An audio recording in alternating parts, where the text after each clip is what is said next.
Thank you. Let's bow our heads. Our Father and our God, first of all, we just want to say thank you that in this great country, in this great county, we are able to bow our heads together and pray. And it's fitting that we pray to you, God, because you are the beginning and the end. You know the past, the present, and what's going to happen in the future. So in this meeting today, Lord, as the Board of Supervisor members, our CEO, our County Council, and all of our department heads and leaders and our amazing community residents come together to discuss business that's pertinent to our county. We ask that you would give us your knowledge, that you would give us your foresight and your direction and your guidance. We, in our humanity, don't always know what to do. We do the best that we can. So we ask that you would change our hearts, give us hearts of flesh, that we will feel what our people feel, that we will understand their needs, and that we will make the best decisions possible to help our county become everything we need it to be the best place on earth for people to live, work, and play. We thank you in Jesus' name. Amen. Amen. Please join me in the Pledge of Allegiance. I pledge allegiance To the flag of the United States of America and to the republic for which it stands, one nation, under God, indivisible, with liberty and justice for all. Thank you very much, Diana.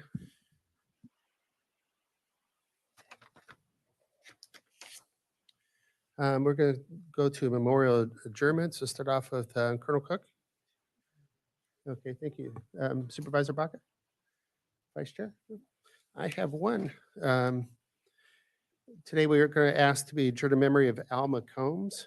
Last week, the Chino Valley said goodbye to a community hero, Alma Combs, who is the publisher of champion newspapers that shaped the Chino Valley community for 64 years.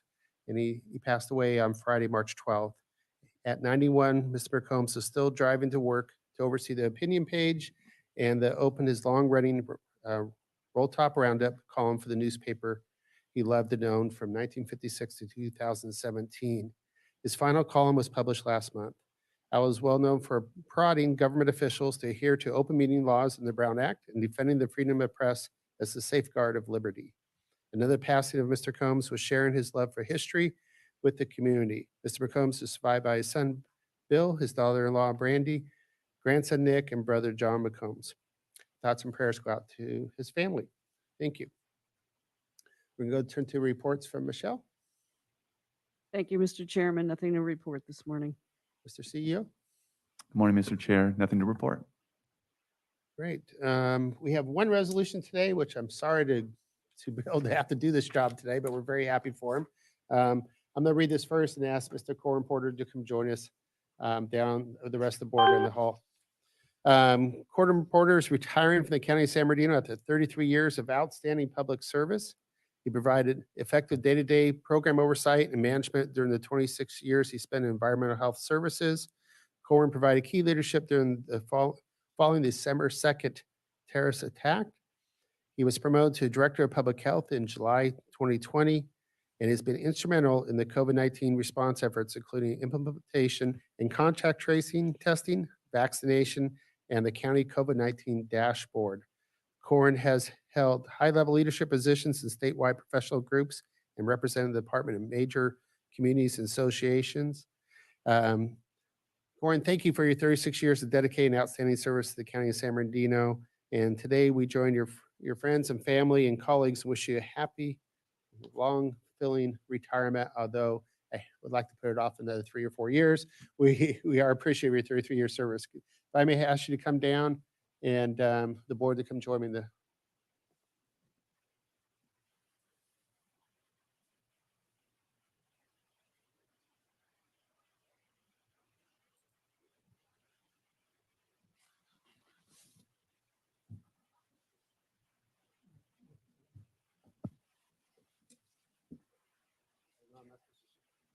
It's always hard around Corin because you never know if you can shake hands or anything because he is the Director of Public Health. We want to make sure we're doing everything okay, including wearing our mask when we're up here.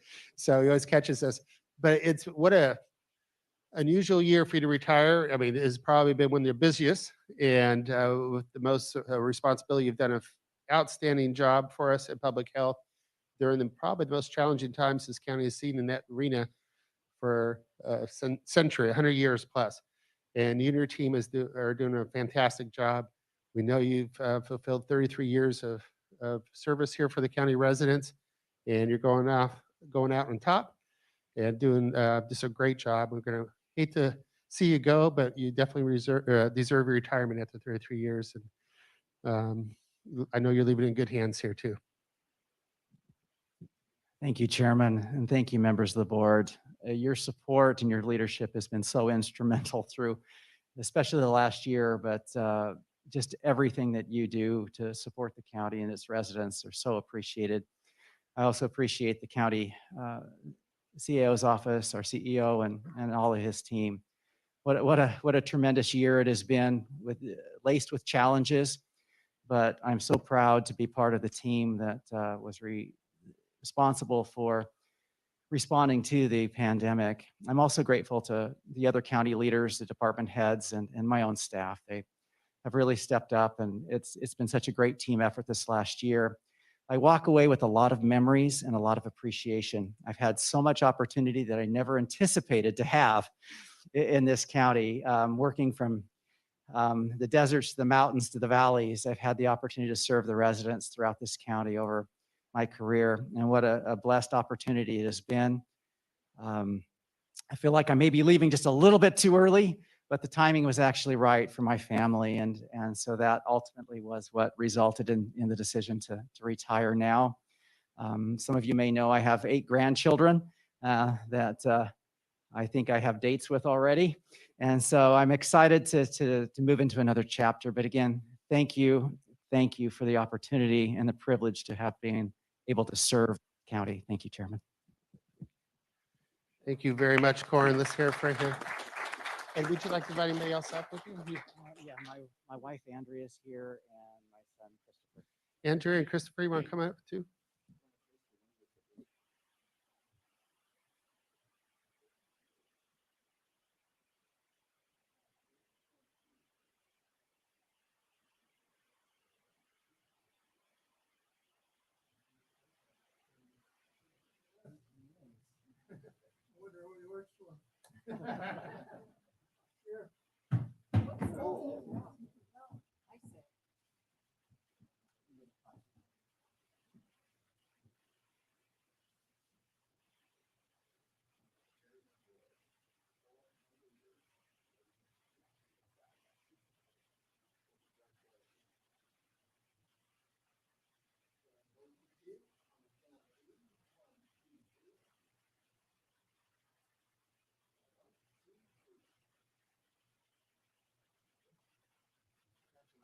How you doing? You couldn't miss this thing. How you doing? Well, we appreciate By the way, he's been coming in 30 years? Yeah. Like that Sue's over. it. Let's hear it one more time for Corin.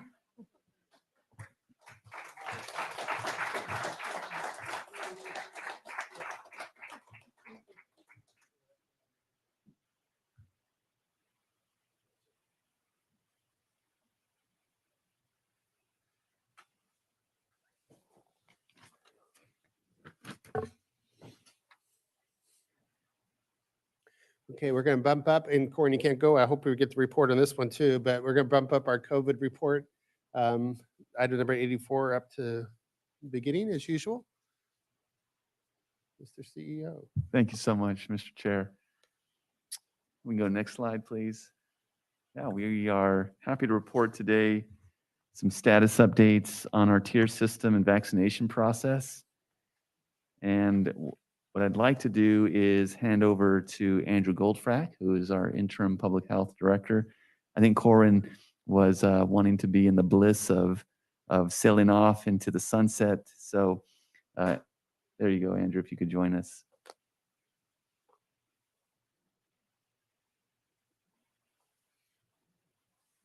Good morning, Mr. Chair, members of the board.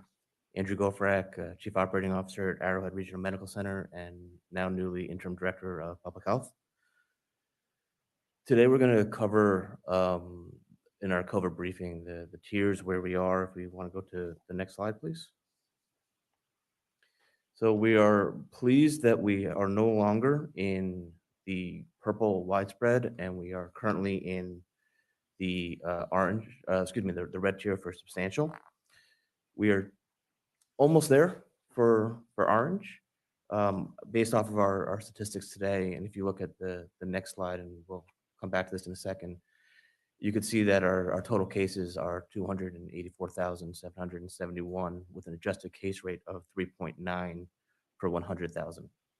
That 3.9, which hit today, is the last trigger of all the triggers to help us move towards the orange tier, which is wonderful. So Andrew, when's the prospective date for orange? Yeah, we were tracking that. If we can go back to the other slide. So we're looking at potentially the beginning of April. Our numbers were fluctuating for the last couple of days. Corwin's been keeping us on a morning by morning edge of our seat.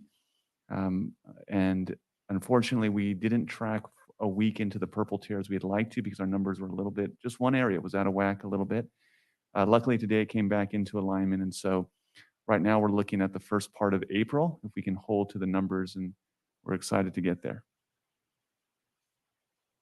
And as you can see, we must remain in the red tier for 3 weeks. So as Leonard mentioned, the beginning part of April.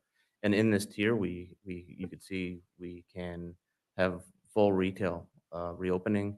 Bars are open, bowling alleys at 25%. Offices are able to open again, museums at 50%, theaters at 50%, and gyms 25%, with dining at a 50% capacity. When we look at some of the details on the numbers on the next slide, not only are all of our positivity rates going in the right direction at 2.3%, our equity positivity at 2.5%.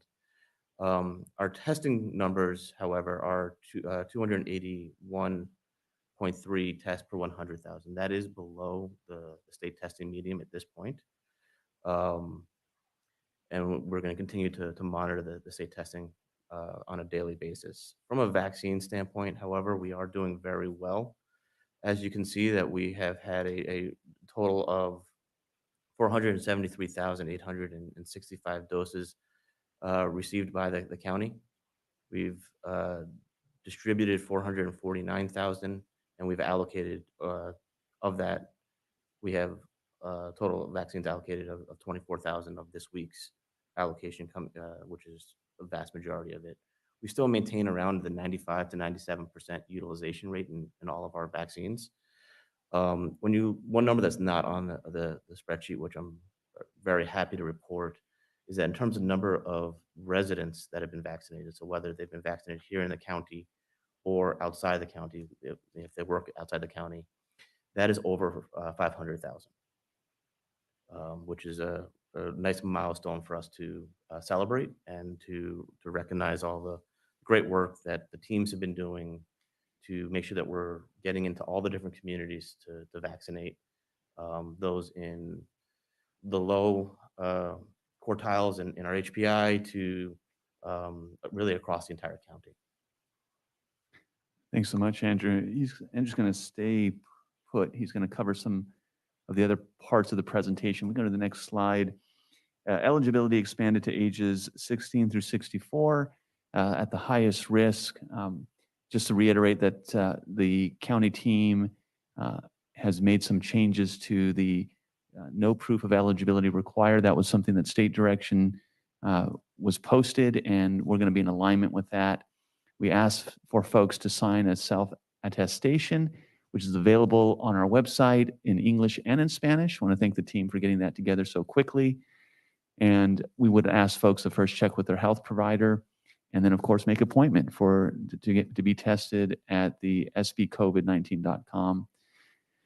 In addition to the information, and as Corwin steps into retirement, Josh Dugas, who's here in the board chambers, who's the assistant director, will be taking over. Josh, if you can wave your hand, there you go.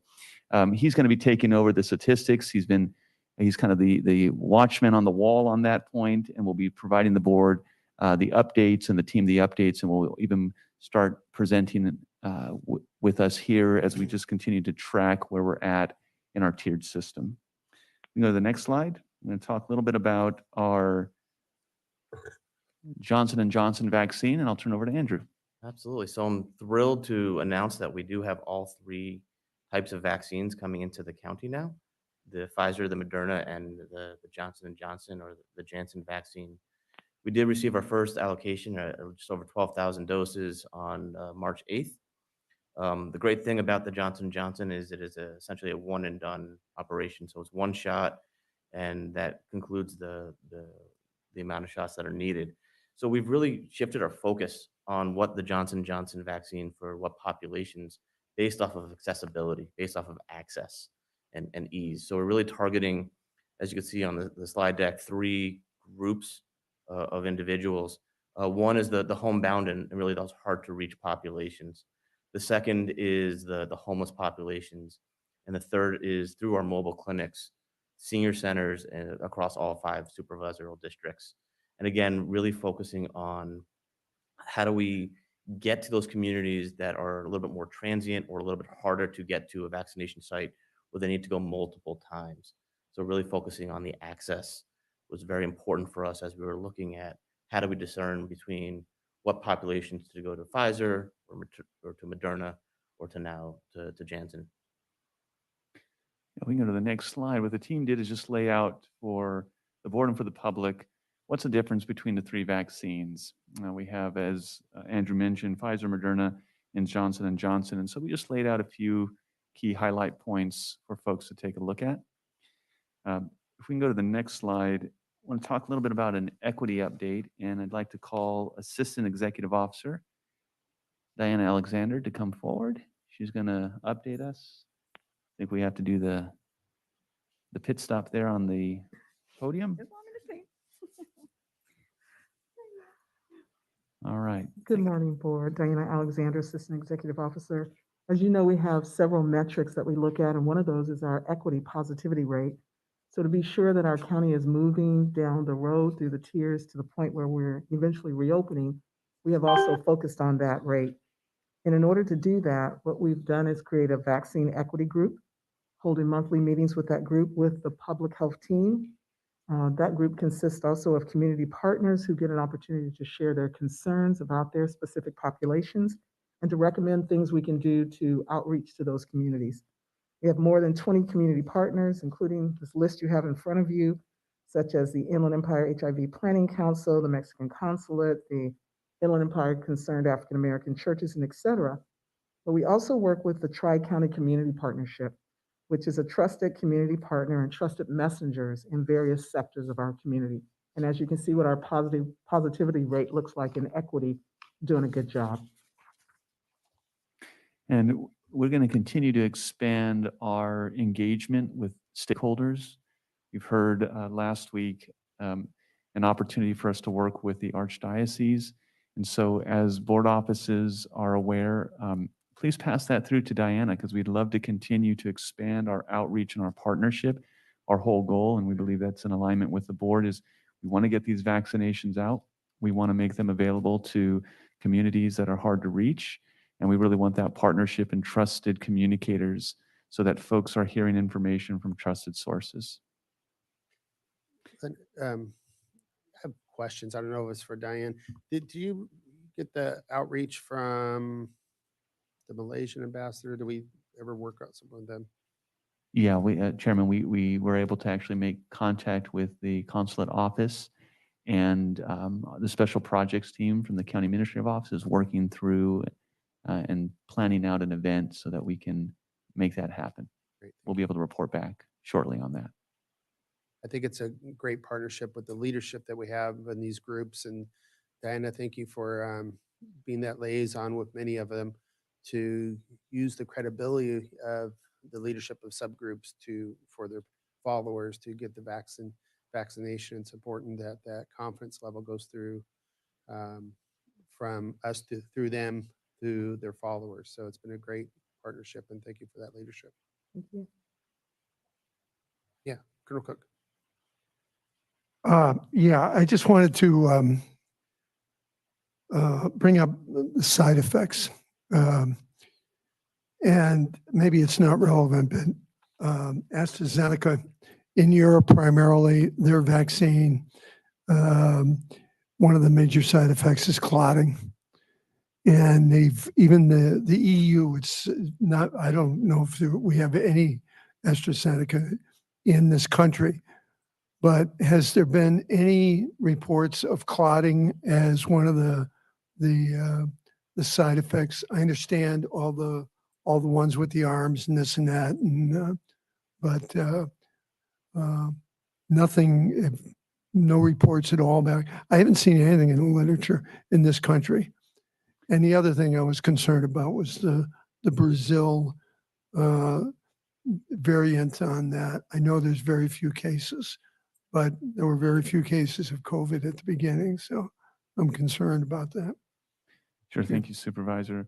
I'd like to call up Andrew. Do you mind coming up and helping to field the question? I don't believe that there's been reports of any clotting, but I'll have Andrew see if there's any information that he's heard of from his end. Yes. Good morning again. So first with the AstraZeneca, that has not yet been approved by the FDA for emergency use authorization within the United States. So we don't have that here. They are working closely with the FDA and the CDC to get closer to presenting for approvals. And I think as early as even this morning, there was a lot of conversations back and forth between AstraZeneca and the CDC on their safety measures. But to rest assured for the county standpoint, we don't have any here. It has not yet been approved by the FDA. We have not heard with the other vaccines of any major side effects, any blood clots or anything like that. There are the minor, sore arm type, very traditional side effects with any vaccination, but we really have not heard of any major or adverse effects from any of the vaccines so far. Thank you very much. One of the side effects, I think, is my wife spent more money on that, and I don't know if that's been reported in the literature, but thank you for that data. We can go to the next slide, please. And the team continues to do a fantastic job getting the word out in multiple languages. It is a work in progress. I'd like to play this little clip, if you can cue it up. As a reporter, I've witnessed the pain and sadness caused by COVID-19, but I've also seen everyday heroes right here in San Bernardino County. Now is the time for all of us to be a hero. COVID-19 vaccines are here. They work and they're safe. We can get back to living life on our terms, and that's very good news. When you can, please get vaccinated. This is our shot for hope. Yeah, so we're excited that the team is working with folks that have ties to our county, to the Inland Empire, to help with the messaging and continue to get the word out. And we would be remiss if we didn't go to the next slide and do, again, a special thank you to Corwin Porter. This has been a very demanding time. We gave him some thanks and acknowledgement in one of the meetings, and one of the executives said, Corwin, I don't know how you respond to the emails you must get, but it's within minutes that he gets a very informed, accurate response, and that's just his commitment to public service.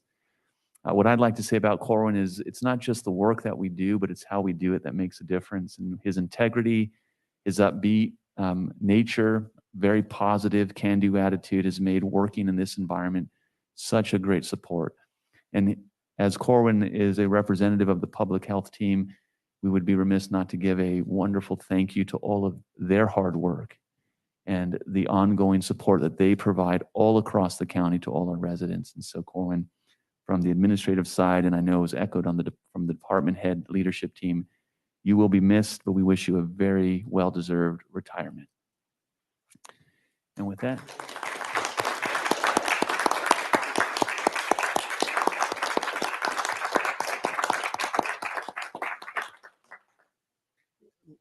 in honor of Corwin, we'd like to say yet again to please, next slide here, wash your hands, cover your face, maintain physical distancing, look out for hugs, and stay at home if you're sick. And so, yeah. Well, we told Corwin last meeting that he had to be in orange by this meeting and see what happens when he's not, he retires now.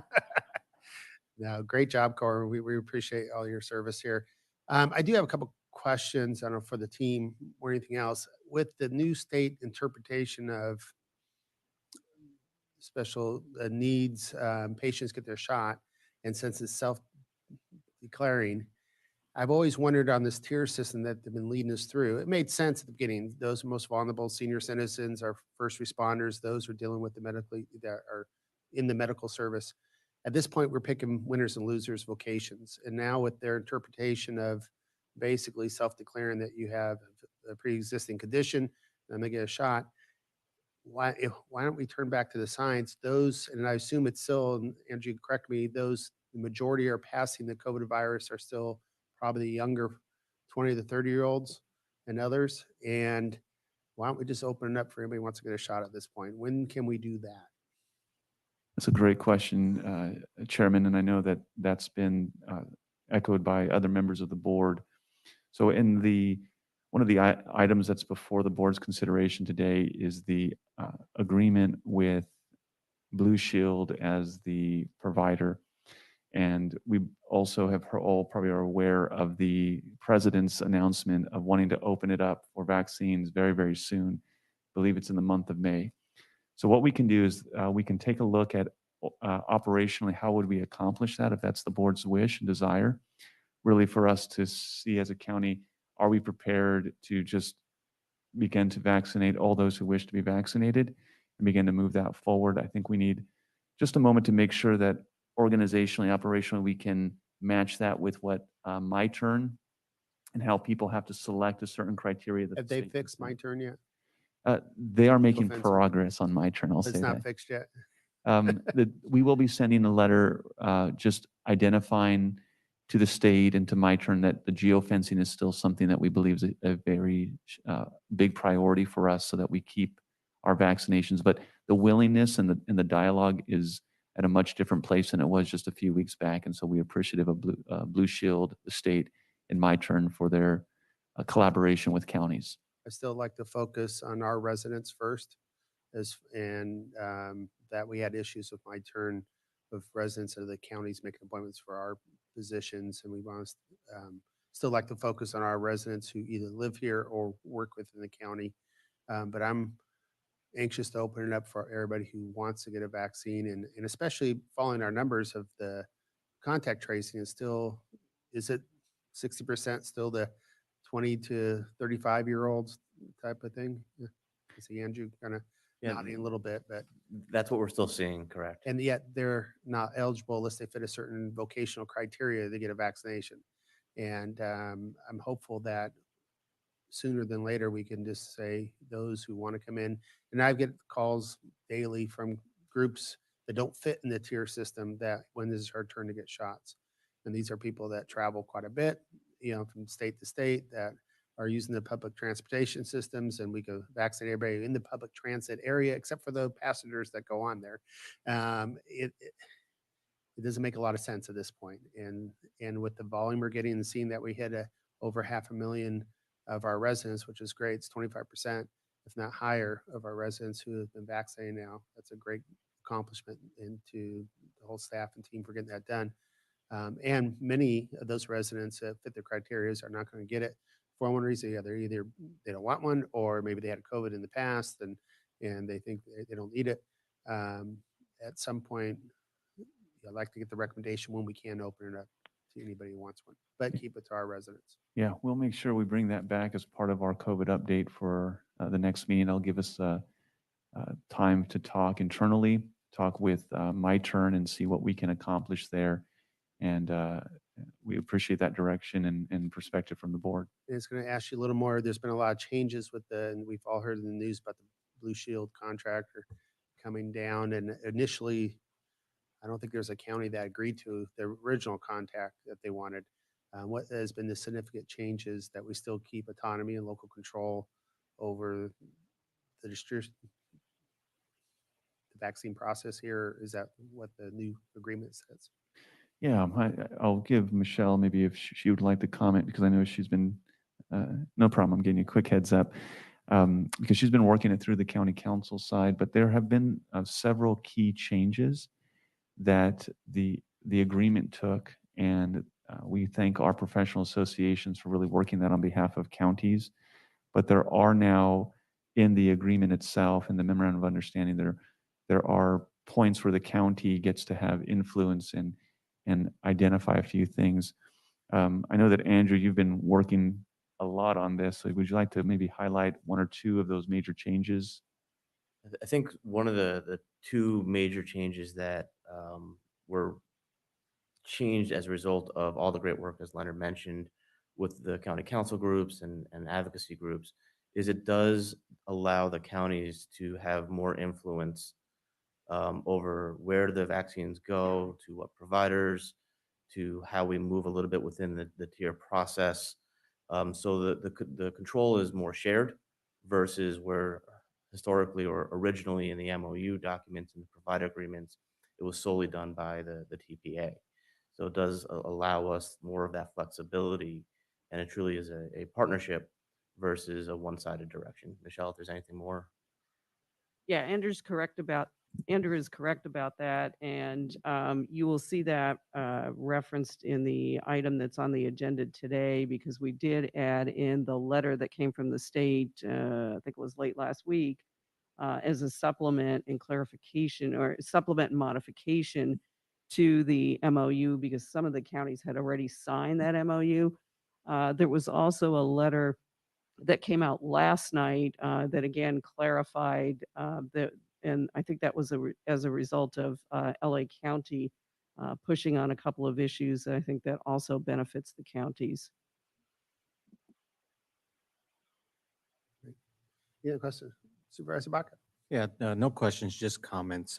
Just want to thank staff for doing a good job to make sure, you know, our information was available bilingual, and the equity piece of it, which reached out to many groups. One of the groups I didn't see out on here, but I know that we're working closely with, is the Inland Empire Labor Council, which represents, you know, many of the building trades, construction workers, and essential workers who've done a great job throughout COVID. I'm glad that we are now going to potentially go into the orange tier. It's good to see schools open up. I think that's a good sign. I think that's a good sign for families, you know, socially, emotionally. And it also allows many women that had to stay home during COVID because of school to go back. And, you know, I just think that's a great thing. And I'm supportive of the chairman. I think pretty much anyone 18 or over should be able to get the vaccination at this point. I think we're at that point where we've gotten, not all, but many of the vulnerable populations, and we just need to just make it available to everybody. And I guess the only question I did have, are more vaccines going to be available? Are we going to get larger allotments, or are they going to come in the same amounts, the roughly 12,000 that we're getting? That's a good question, Supervisor. I know that there's been some communication, even I believe it might have been this morning or yesterday morning, that Andrew made us aware of. Andrew, you want to kind of elaborate if you have any information on the vaccination distribution and what we can look forward to? Sure. So the short answer is absolutely. We're going to continue to see more and more vaccines coming into the county. As the shift and focus from the state goes towards the health equity as a major driver for where vaccines go within the state, unfortunately, due to some of the economic statuses within some of the communities within the county, that actually increases our number of vaccines that are going to come into our county. Because they really look at those zip codes at the lowest first quartile in the HPI, and the population of 18 plus across the state who live in that first quartile, 9.4% of that entire population resides within the county of San Bernardino. So when you look at the vaccines and distribution of vaccines across the state, we're going to see more and more coming into the county. It's probably going to be a little bit more incremental than we would like. But the good news is that we are through our conversations with the state, through our conversations with Blue Shield, we still have also say in helping align where those vaccines go also within the county. So, you know, we're going to have local influence to say, we know that this community is really important. It's needed. It's a low health equity standpoint. We want to make sure that we're driving vaccines to the most vulnerable. and we have that say to be able to do that. Oh, good. I appreciate the response, and that's great to know that, that we're getting larger allotments. That being said, it's great once schools are going back, and then hopefully we continue to see the economy to open up. I think that's important for the county of San Bernardino, especially with the high amount of unemployment rates. And just the last thing, I know that Corwin, we're recognizing him today. I just wanted to personally and publicly thank Corwin for all his hard work. I know that he worked hard till the very end, and I know at least for our office, he made himself available to civic groups, city groups, one of our events that we hosted in the 5th District. So I just, wanted to publicly thank you, Corwin, for working hard. I know he just had his first 5 meetings. So thank you for your service. I know it's above and beyond more than just COVID. It was many things you did for our community. So congratulations. Enjoy the retirement. Enjoy those grandkids, and don't miss those dates. Vice Chair? I will echo Supervisor Baca's statements. Corwin, it's been a pleasure to work with you. And like Leonard said, it's not just how you do your job, it's the spirit with which you do it. So it has been an incredible blessing to have you at the helm for as long as you were, and we will miss you greatly. So thank you for your service. Okay. Anything? No, my only comment to Corwin is 18 grandkids, is that right? Bring your checkbook. Thank you. Great, thank you. We do have some requests to speak on these items. Start off with Nancy Richardson, then Philip Figgis.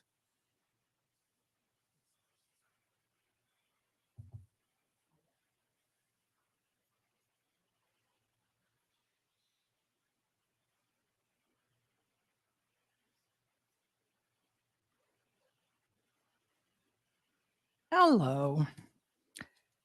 The board and subsequently the San Bernardino County Health Department works for us. Have you forgotten that?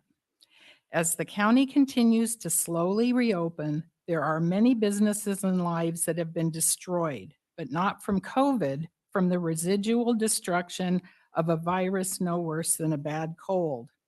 I stand here once or more every month, educating those who want to hear the truth that is being kept from them.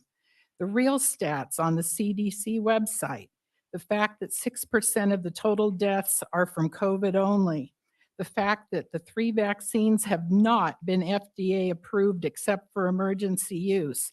And I have been in Facebook jail for sharing that info. Why? It must be truth. Let you all hear me. We see that COVID is a cash cow. We see that lawsuits are lining up as the county opens.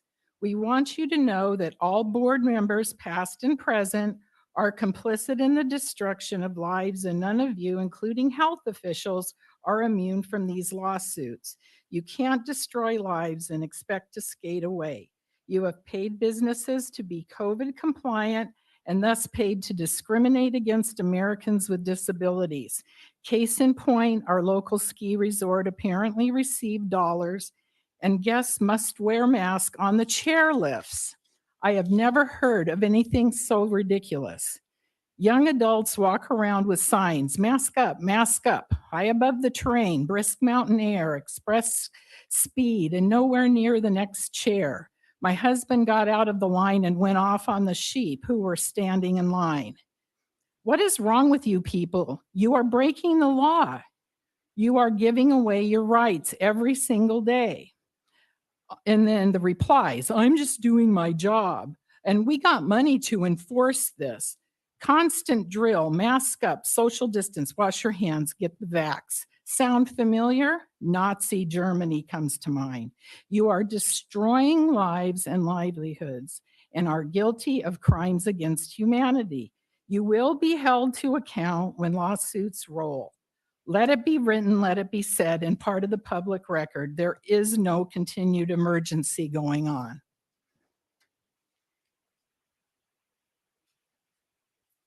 Philip Figgis and Norma Godinez.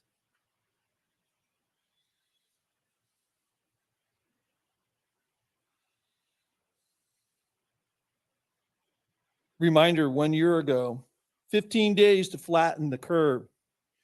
There is an appointed time for everything, and there is a time for everything. And there is a time for every event under heaven. Ecclesiastes 3:1. This includes dying and supporting laws that enforce the U.S. Constitution and the Bill of Rights, which has been violated this whole time.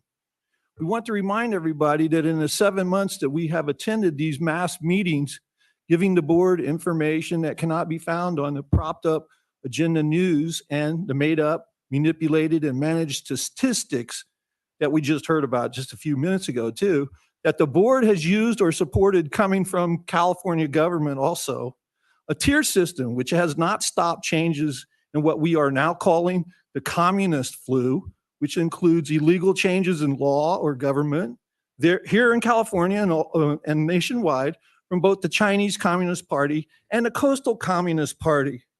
I'll be reading from Recalled Newsom book by Representative Kevin Kiley.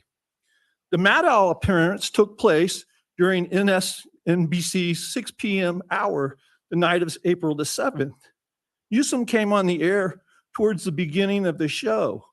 After briefly describing California's touch-and-go PPE acquisition efforts, Newsom proceeds with an air of high drama. We're not waiting around any longer, he says.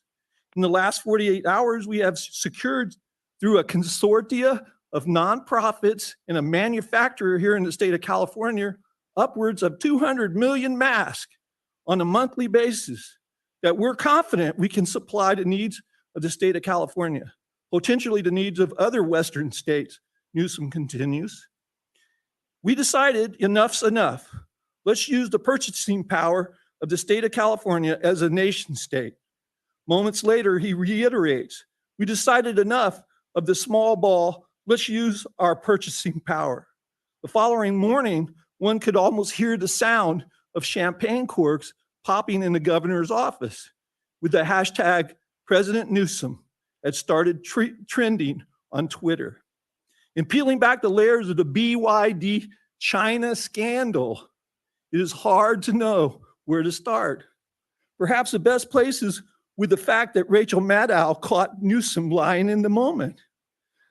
34 seconds into the appearance, Newsom announces he's secured a 200 million masks through a manufacturer here in the state of California. A surprised Maddow interpreted this claim the way Newsom hoped viewers would. Those masks would be manufactured in California. That's what she asked. Newsom, clearly rattled, concedes, no, they'll be manufactured That's overseas, time. but we were able to source them through Thank you for a your California comments. manufacturer. Norma Godinez. Corruption. And Christy Sepulveda Burchett.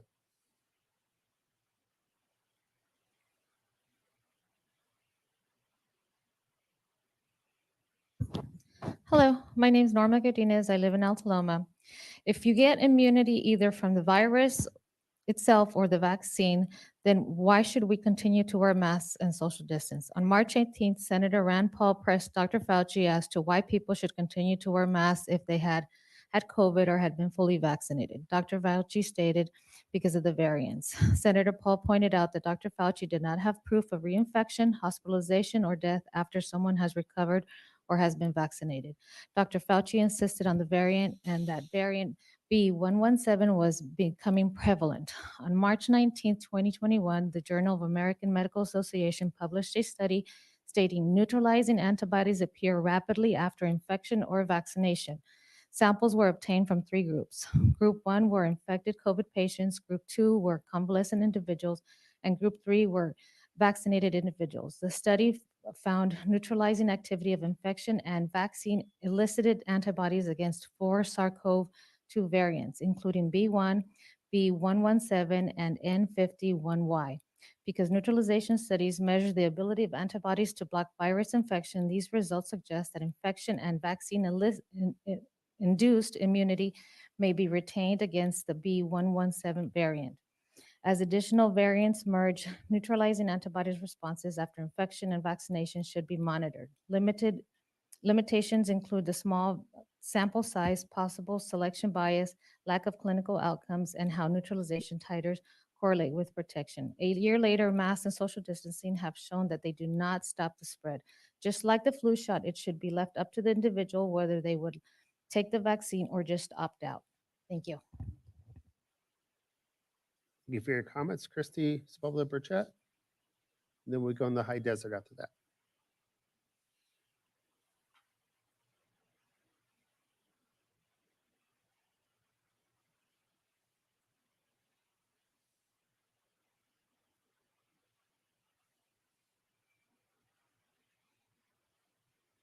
Good morning. Recently, Dr. Fauci took an interview with Eugenio Derbez, an actor and director from Mexico.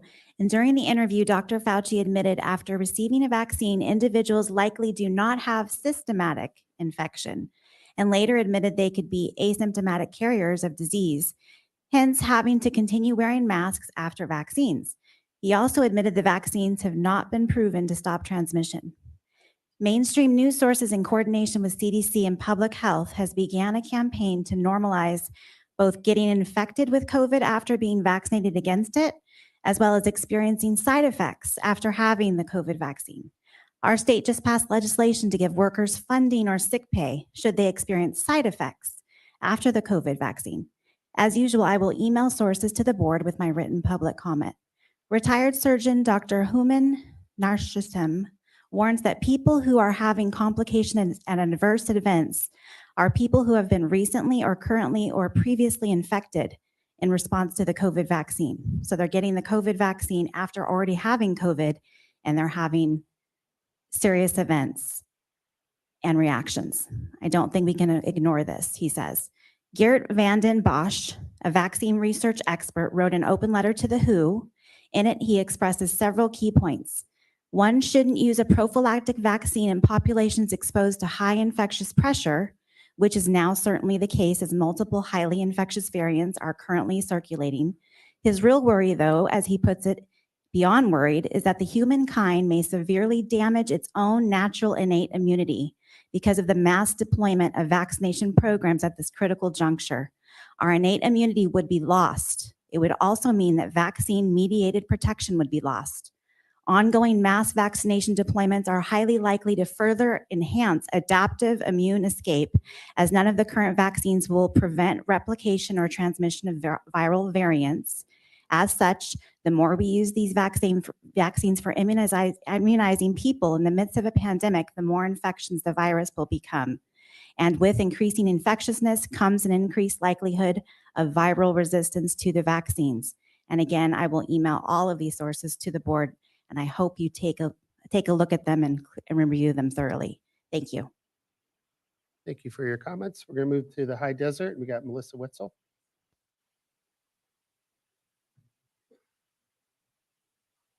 Good morning, board and related parties. My name is Melissa Wetzel with Stand Up San Bernardino County. I live in Apple Valley, and I would like to address item number 84, the COVID-19 update. But first, I wanted to address Supervisor Rutherford. I don't know if she's there, but I'll make sure she hears this. Why would you make fun of a young constituent who is brave enough to address this board here on these very serious COVID-19 matters? You made fun of her and misrepresented her on your Twitter and engaged in middle school type banter with your followers because she misspoke one word. Is that your way of dodging the real issues? That is completely inappropriate behavior from someone in your position, and Floor deserves a public apology from you. And you were so quick to respond to me on Twitter, but are nearly unresponsive regarding the real matters we have brought forth here. You said, on Twitter, of course, that this board is in agreement with us, but actions and lack of action speak much louder than your juvenile tweets. Anyway, as of 3/22/2020, according to the San Bernardino County COVID-19 dashboard, the case fatality rate in the county is only 1.3%, and a projected 98.3% of the total cases in the county have recovered. To the board, I'm still waiting for a response regarding any of the resolutions I've sent you, and a response regarding an expert panel and or public hearing regarding PCR testing and the experimental injection. Are you ignoring my colleagues and me? Are you opposed to the resolutions? Are you opposed to checking the efficacy of the tests and injections that you're pushing on your constituents? Do you love masks? Do you love telling people to take an experimental injection that hasn't been approved by the FDA? Do you love forcing people to do things they're morally opposed to? Do you just love Governor Newsom so much that you're going to continue to be just like him? How long do you intend to go along with all this? And how long will you ignore morality and continue taking orders and being pawns of the governor? Where do you draw the line? I'm running out of things to say to you because you're content to continue as we are now. When Supervisor Rutherford was in office, he met with me personally in his office with no one, including him, wearing masks.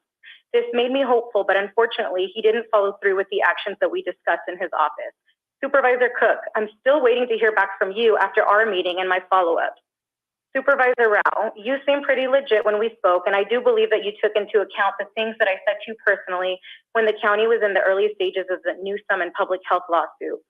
Supervisor Rao, we would appreciate it if you would oppose any further renewal of the COVID-19 emergency when that comes up again, even if you are outnumbered. Please take a stand. It's time to end the micromanaging and let the people make their own decisions on these matters. Thank you. Thank you for your comments. That's all the requests I had to speak at this time. Bring it back to the board in this information only item. Thank you, Leonard, for your presentation. We're going to go to the clerk and see what the agenda changes are. Thank you, Mr. Chairman. There are no changes to today's agenda. Great. Thank you very much. We have consent items 2 through 83. Does anyone like to pull these matters off for discussion? Seeing none, we'll entertain a motion for that. So move. Motion by Supervisor Baca, Second. second by Vice Chair Rao. And we request to speak on those items. Thank you.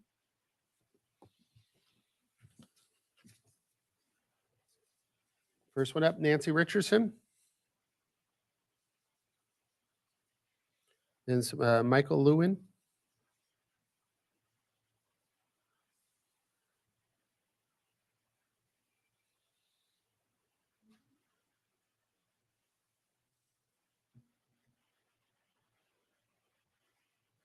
So you are planning to continue an emergency. More dollars to disappear in the county with no accountability. Bids need transparency. Suspending bids is not the answer. I have had numerous requests for the science for continuing with this sham. Now I am putting this out there on public record. Emergency facilities for what? Viruses always mutate and have variants, but variants are predominantly weaker each time, and proof is in Florida. The death rate has plummeted in spite of the variant, and so has the California death rates. Where is the science for forced masking? There is none. Where are the studies and trials that point to masks working? There are none. But there are plenty showing the opposite, including a report written by Dr. Death Fauci. There is a COVID spike in over a dozen states. Most have the highest vaccination rates. Why are we in a contest to see how many people we can vaccinate? Cases in Michigan up over 50% in the last week, according to Forbes. So if vaccinated still get COVID, must wear mask and social distance, then why are we vaccinating? If COVID is so infectious and deadly, why on earth are thousands being given the green light at the border, whether they have been identified as COVID positive or not? A critical analysis shows this is a complete poppycock situation. March 14th, CDC report, still only 6% have died from COVID only, 94% had 3.8 or more average underlying conditions. We need to open up 100% and stop planning another pandemic emergency. Stop wasting our money. Get our economy open. There is no public emergency. And please, when you're speaking to us, would you please take off your mask? You're not even sitting close to anyone, and we can't understand a single thing you're saying. Thank you. Thank you for your comments. We're going to do Michael Lewin. And then Pamela Jackson. Good morning, Mr. Chair and board members. I represent, or my firm represents, the Citizens for Preservation of Rural Living. I'm here on behalf to speak on item number 43 on your agenda, the Laser Tower project. Citizens for Preservation of Rural Living, out of respect to the COVID-19 restrictions, requested that I read this statement rather than attempt to appear themselves on this behalf here. The agency, CPRL, is opposed to the project as it's inconsistent with the rural nature of Yucaipa and Oak Glen communities. The project has been opposed by the Oak Glen and Yucaipa communities for many years. The community consensus is that placing a radio tower adjacent to the Wildlands State Park would mar the vistas and serenity of the park. The city of Yucaipa has formally opposed constructing the laser tower adjacent to the park. In addition, the Wildlands Conservancy, the Yucaipa Valley Conservancy, the Crafton Hills Open Space Conservancy, the Yucaipa Trails Committee, and the Yucaipa Equestrian Arena Committee have all opposed this project as inconsistent with the rural nature of the community. The San Bernardino Superior Court has 2 times found that the environmental analysis of the laser tower project failed to satisfy the requirements of the California Environmental Quality Act. One of the main issues raised by the community was that the project would cause significant and unavoidable impact on the adjacent Wildwood Canyon State Park. After many years of community comment and controversy, the EIR finally made a finding that the community was correct. The laser tower has a significant and unavoidable impact on the adjacent state park. As a result of the finding, the laser project cannot proceed forward unless the Board of Supervisors make a finding of overriding consideration related to aesthetics. Once again, the community asks the Board of Supervisors to vote against finding the overriding considerations and finally reject this project for the good of the community. The placement of a laser tower adjacent to a state park has been one of the most controversial projects to come before the Board of Supervisors in recent years. The Yucaipa and Oak Glen communities continue to oppose the laser tower project. Due to COVID-19 and the restriction on public gatherings and the fear of the pandemic, many community members have not been able to attend today's meeting. In addition, CPRL objects to the fact that this item was placed on the consent calendar as opposed to noticing a public hearing in which the community impact would be sought.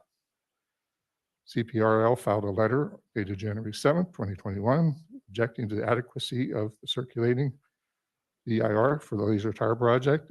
Recirculated EIR still fails to adequately address the environmental impacts of the 1-mile extension of the utilities, including a failure to analyze the biological impact of the extension, as well as a failure to analyze the geotechnical impacts of the utility. Thank you for your consideration this morning. Thank you for your comments. Pamela Jackson.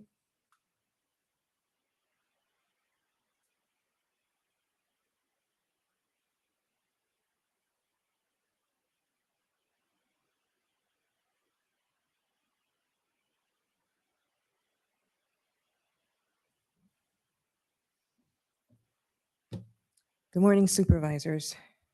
Thank you for this opportunity to address the ongoing COVID emergency. Number one, what is a state of emergency? Emergency by definition is something that is now or an imminent threat. A state of emergency related to public health can only be declared if the threat overwhelms the response capabilities of California's health care practitioners. Healthcare workers were furloughed in California in 2020. The current state of emergency for San Bernardino County is invalid and unlawful. Two, what is an epidemic? Epidemic refers to an increase of often sudden, or the number of cases of a disease above what is normally expected in that population in that area. There's been no threat of an epidemic that overwhelms the resources of this state, and there are no grounds for the state of emergency in California or San Bernardino. Three, what is an executive order? Executive orders do not have the rule of law. Executive orders have authority over the executive branch of the governor only. This would be those under his employ, not citizens. Therefore, Newsom's executive order in 2920 was and is invalid.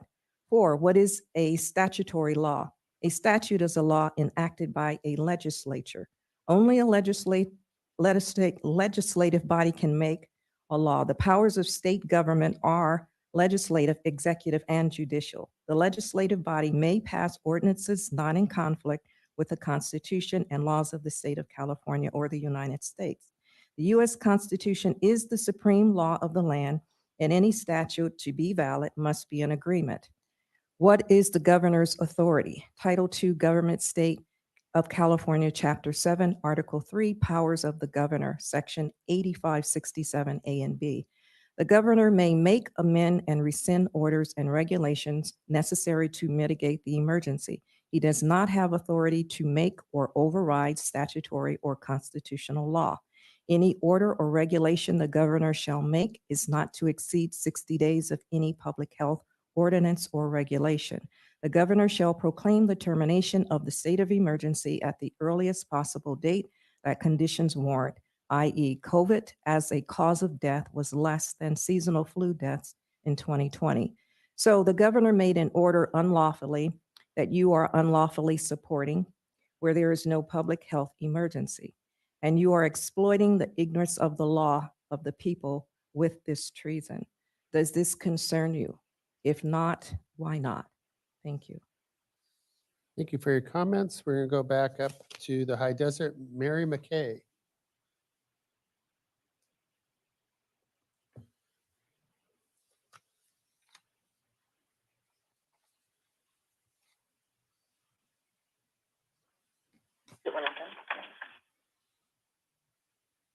My comment is related to item number 41, in which you are approving a Salesforce agreement. According to information that I've come across, IBM Watson Health announcement that IBM Digital Health Health Pass will be integrated into salesforcework.com to help businesses, schools, and governments verify vaccine and health status. If you are pursuing a relationship or expanding a relationship with Salesforce to set yourself up to be able to institute health passports, I believe that health passports are not a good idea for the following reasons. This injection you refer to as a vaccine is actually a gene therapy technology as it is described in Moderna's SEC filings. It was originally developed as a new form of chemotherapy gene technology. The phase 3 clinical trial literature states this gene therapy technology did not establish any correlation of protecting recipients from becoming infected with SARS-CoV-19, nor has it been proven to protect infected recipients from spreading the infection to others. The only protection it promises is to reduce the symptoms experienced by the recipient should that recipient become infected. This is not what a vaccine does. A vaccine creates immunity in the recipient and stops the spread of the infection. The injection is being administered under the FDA's emergency use authorization and has skipped animal trials, thus substituting humans as guinea pigs. Requiring people to get this injection for any reason is a violation of the Nuremberg Code, which I will be leaving for you to review from the documents turned in here. The fact that it does not function to stop the spread of COVID-19 eliminates any public health justification for mandating anyone to participate in this medical experiment. Finally, it is a violation of HIPAA laws. Generally, your health information cannot be used for purposes not directly related to your care without your permission. For example, your doctor cannot give it to your employer or share it for things like marketing and advertising without your prior written authorization. You can ask that your health information not be shared with certain people, groups, or companies. So if you are considering instituting a health pass, I strongly object, and I believe that most of the people in this county will agree. Thank you. Thank you for your comment. That's all I request to speak I have presented at this time on the consent items. We have a motion and a second. We don't need a roll call vote since we're all here. All those in favor? Aye. Any opposed? None. Moving on.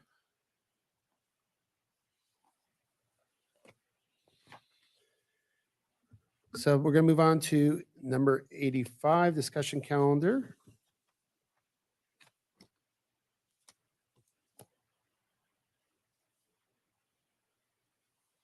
Is this on 85? Okay, I'm sorry, we're not moving 85. We have public comments first. Apologize. That's what these were for. Thank you. So before we move on to discussion items, we have public comment. The first is going to be up Jane Hunt Rubel. Then after that, Greg Young.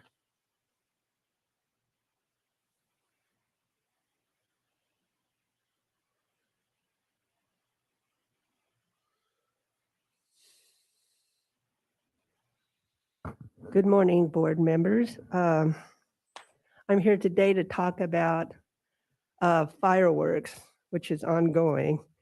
Because recently, you probably all know about that recent explosion over in Ontario. And we have the same situation out in our community. It has been ongoing since late 1990s. And it just keeps getting worse. Already we're starting to hear fireworks again. You just never know when they're going to set them off. And some of them are really dangerous. They're the M80s and the M100s or whatever. And I call them explosive devices. And I really want to thank County Fire and the County Sheriff. In recent years, they've been doing the best job possible of enforcing it also. So kudos to you guys. I really appreciate it. And I watch once in a while Channel 3, which is the public access TV.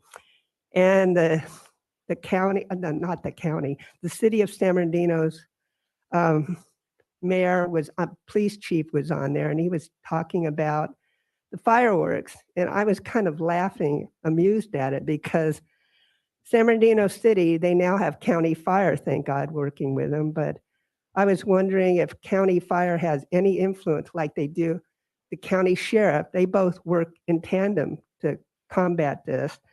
And I was watching him speak, and he said something about, you know, they're going to go after the people that are doing this. But then I thought, then he said, well, we still sell fireworks around the 4th. And I said, that's the whole problem. The city of San Bernardino, you know, keeps on allowing this.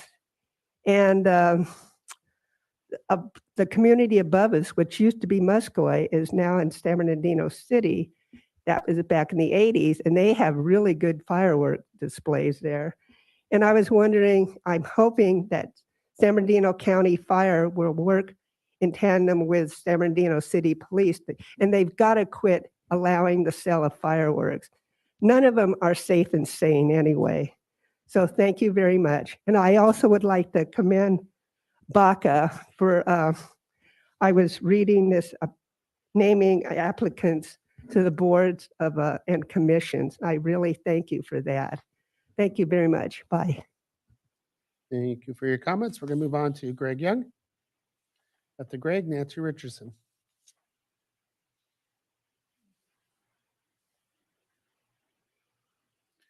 Yeah, well, good morning, Board of Supervisors. It's a pleasure to be with you again. Just full disclosure, my name is Greg Young. I'm a board member for West Valley Water District. I'm here on my own accord, and I'm also a employee of the County of San Bernardino. I'm here on my own time, just so that that's clear. I spoke to you a few weeks ago revolving what I discovered on a project called the Shondi Project, or the Bloomington Center project that's coming before you at your next meeting, and how they really failed to do an adequate CEQA, and that there were documents hidden from the public that particularly dealt with the water quality contaminants that were going into the ground and what the plan was to actually do something about it. And I didn't talk about the actual groundwater concerns because I only had a limited amount of time. I'm here today to talk to you about the groundwater concerns. The problem and with this hidden document is that there was no mitigation. You basically have a hidden document hidden from the public that basically says that we're putting contaminated water straight into the ground. That is the planned mitigation. Problem is, I can tell you the truth is, as someone who lives in the area and is involved in the water agency, the soil is not capable of screening out all the contaminants. We have a Superfund site, an EPA Superfund site in my district, because the soil alone is not capable of screening out all of these volatile compounds.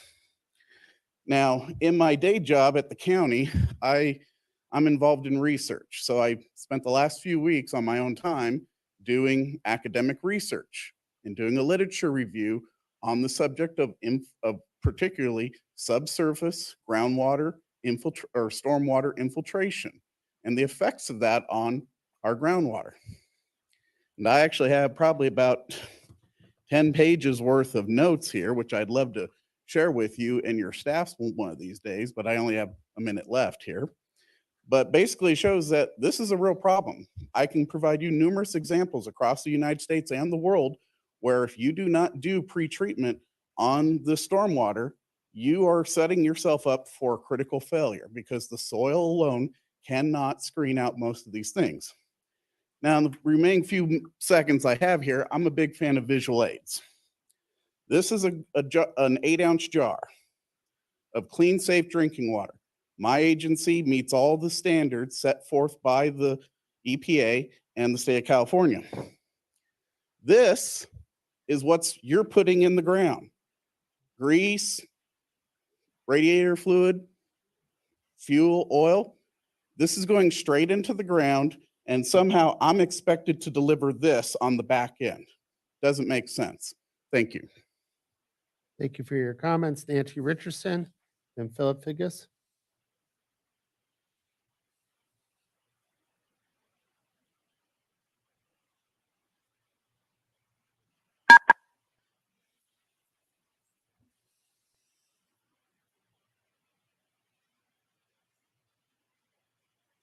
Okay, last one for today.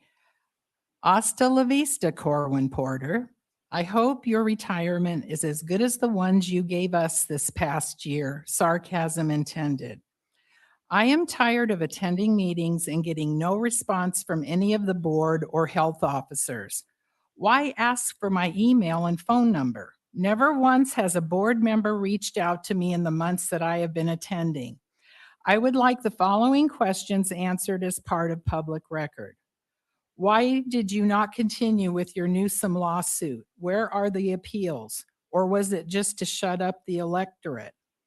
What is the status of the lawsuit you have filed to overturn Measure K?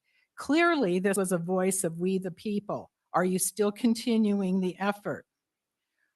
Why have we not seen charts, as I have repeatedly requested, showing the number of hospital beds in use and the total COVID beds? With respect to population, the chance of not dying from COVID is still 99.9%. Why have you not been forthcoming with this data? Why did you buy a refrigerator for the Pfizer vax to the tune of $450,000 and now we find out it wasn't necessary? Do you ever wait on such a purchase? No, because COVID is a cash cow. Were the frozen vaxes deemed compromised or damaged goods? We'll never know. Why aren't the 5 board members all together at these meetings? Do they not value their jobs enough to be here in person? There's always one missing or 2 missing. Why does Arrowhead Regional Hospital seem to get millions of COVID dollars and we never hear of other San Bernardino County hospitals in your COVID report? I wonder what kind of deals might have been struck. This is the largest county by area in the nation, and yet the bulk of the money goes to one hospital. I think I will do my own investigative hospital inquiries. You can call the scandemic anything you like, SARS-CoV-2, COVID-19, influenza A/B, whatever you want. It killed our local economy by participating in this sham. I close with the mantra of the World Freedom Alliance. I withdraw my consent to be governed by this tyranny. Thank you. Thank you for your comments, Philip Figgis, and then Pamela Jackson.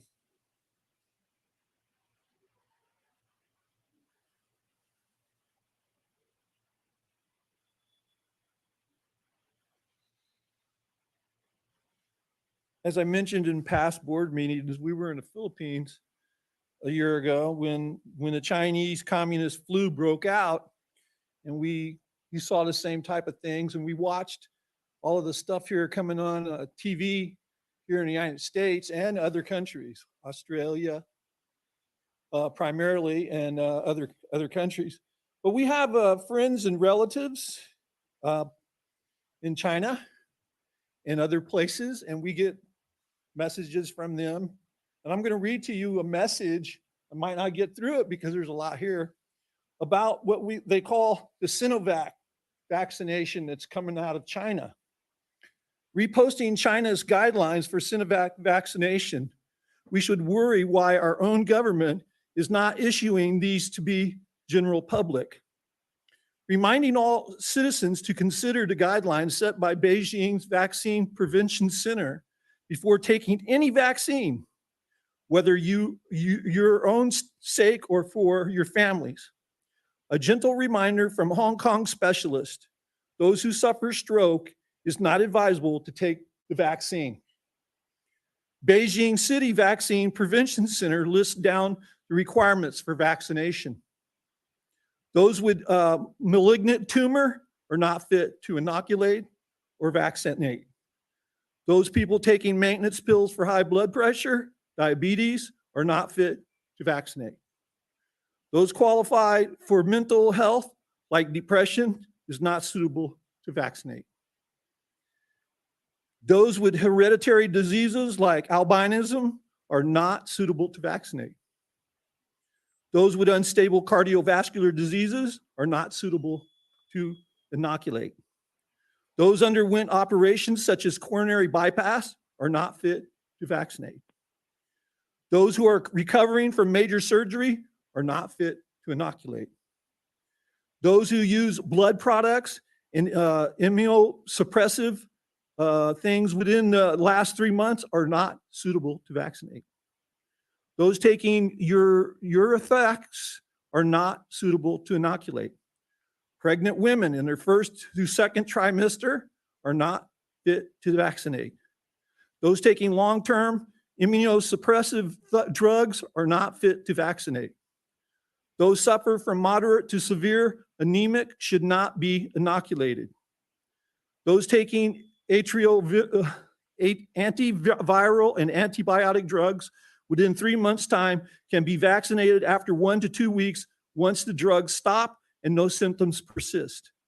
Those with hepatitis B and Helicobacter pylori can't be vaccinated. Those people That's time. with stable blood pressure of 140 Thank over you 90 for your comments. below can Pamela be Jackson, vaccinated. and then Gary Grosich.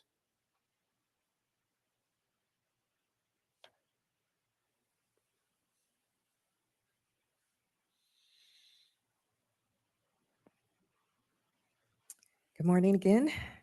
Thank you for the opportunity to speak on the Sheriff's Authority. Part 2. County Sheriff is not in office to serve government servants, but to serve we the people from their abuse by due process of law. The sheriff took an oath to uphold and defend the Constitution. But to fulfill his oath, the sheriff must know the Constitution. The sheriff is required to learn the common law and to teach the common law to his deputies. Any sheriff that would fail to do so would be required to resign his position. The duties, responsibilities, and authorities of the sheriff cannot be diminished by those in the legislature and courts, nor can it be diminished by any state constitution. When enforcing the Constitution for the United States of America, the sheriff, as chief law enforcement officer, answers to we the people, no one else, not even the governor.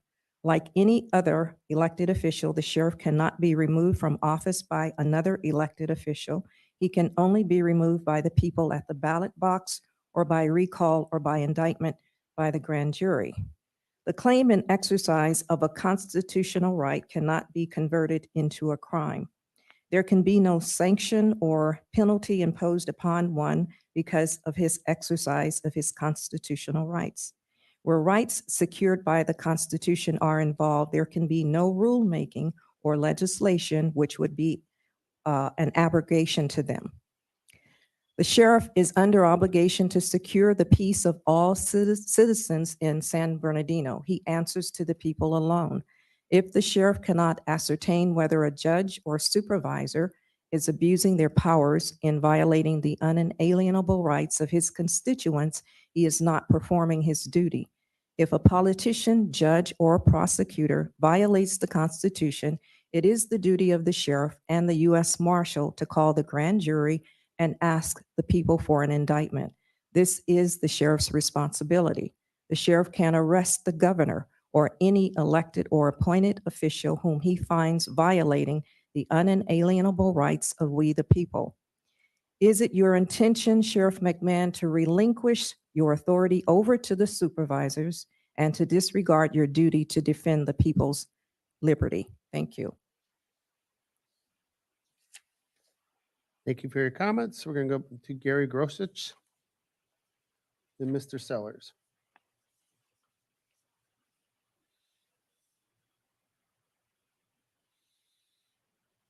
Good morning, Chair Hagman, board members. My name is Gary Grosich. I'm currently the Vice Chair of the Bloomington Municipal Advisory Council. I spoke at your last meeting in opposition to the upcoming development project on Cedar and Santa Ana as it's currently proposed. Once again, I'd like to start off by saying this project, as proposed, is a truck stop, which will be a magnet for additional trucks in the neighborhood area, and our community is unanimously opposed. At the recent Planning Commission hearing, the applicant continued to deny this was a truck stop when it obviously is. With that said, if the board wishes to approve this unwanted project, I would propose the following conditions of approval. Reduce the number of truck parking spaces from 36 to 8 and provide additional parking spaces for cars. Eliminate the above-ground fuel tanks. Eliminate the truck scale. Require 24/7 on-site security as discussed at our 2019 MAC meeting. A 2-hour time limit for trucks parked on site. Prohibit overnight parking of trucks. Prohibit idling of trucks on site.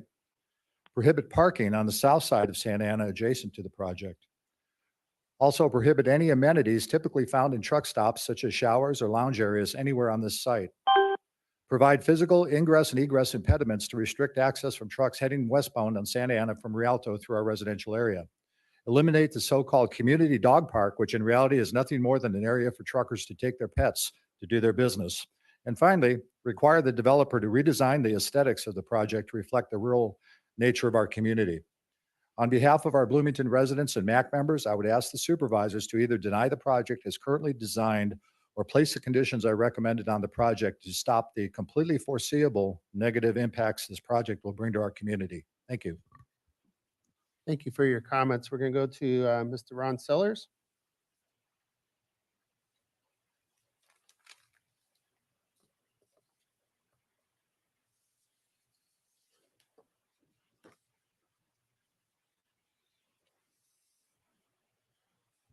Ron Sellers in Highland. I've been very concerned about what's going on in the county, like everybody else here, and we've heard some remarkable, real good comments by the people who preceded me. I know this California is very concerned about condors and eagles and so forth. I'm sure they're concerned about baby abortions too as well, and fishes who want to survive. So COVID-19 and whatever you want to call it these days is one of the most corrupt programs I've ever seen in the state of California since I've been here the last 50 plus years. It has been so ridiculously controlled by government officials who seem to try to say like they care, and they don't really, especially in the big level here. I don't understand why anybody would listen to Biden. I'm sorry about that. But however, I've got something else to is concerned with as well. Prisons used to be reformatories in most cases. Now they're just, it's an industry. And they even have rental type of or industry prisons which will house people for a very expensive routine of money from the government, the county and cities and states and federal. They borrow money, the federal government borrows money from somebody who doesn't have the money, yet they still get the credit for having to have to collect it later on. So we're off the gold and silver standard as well, as you all know. And we just make monopoly money here just as fast as it can be printed out, and yet somebody has to pay it back to somebody else who doesn't earn it. The Federal Reserve System is a international scam. They give a lot of money to other countries, which they don't earn it. And people don't ask the reason, why are they leaving Mexico to come to California or to the United States? Why are they leaving Honduras and other countries to come here? we don't ask the questions, why do they come here? Where they come from? What's wrong with the country they come from? If it's so wonderful, why don't they stay? If it's so bad, why don't we try to help them straighten out their order? Well, it's pretty hard to do when you get one bad government against another, especially when we're trying to destroy the country. The people at schools and unions are not teaching anything of any value anymore. Some people survive this pandemic here quite well, and it's a manufactured pandemic, not because of real disease, not because they care anymore about us as potential patients as they do the fish and babies and the condor. That's time. Thank you, Mr. Sellers, for Straighten up. your comments. We're going to move up to the high desert. We got Mary McKay.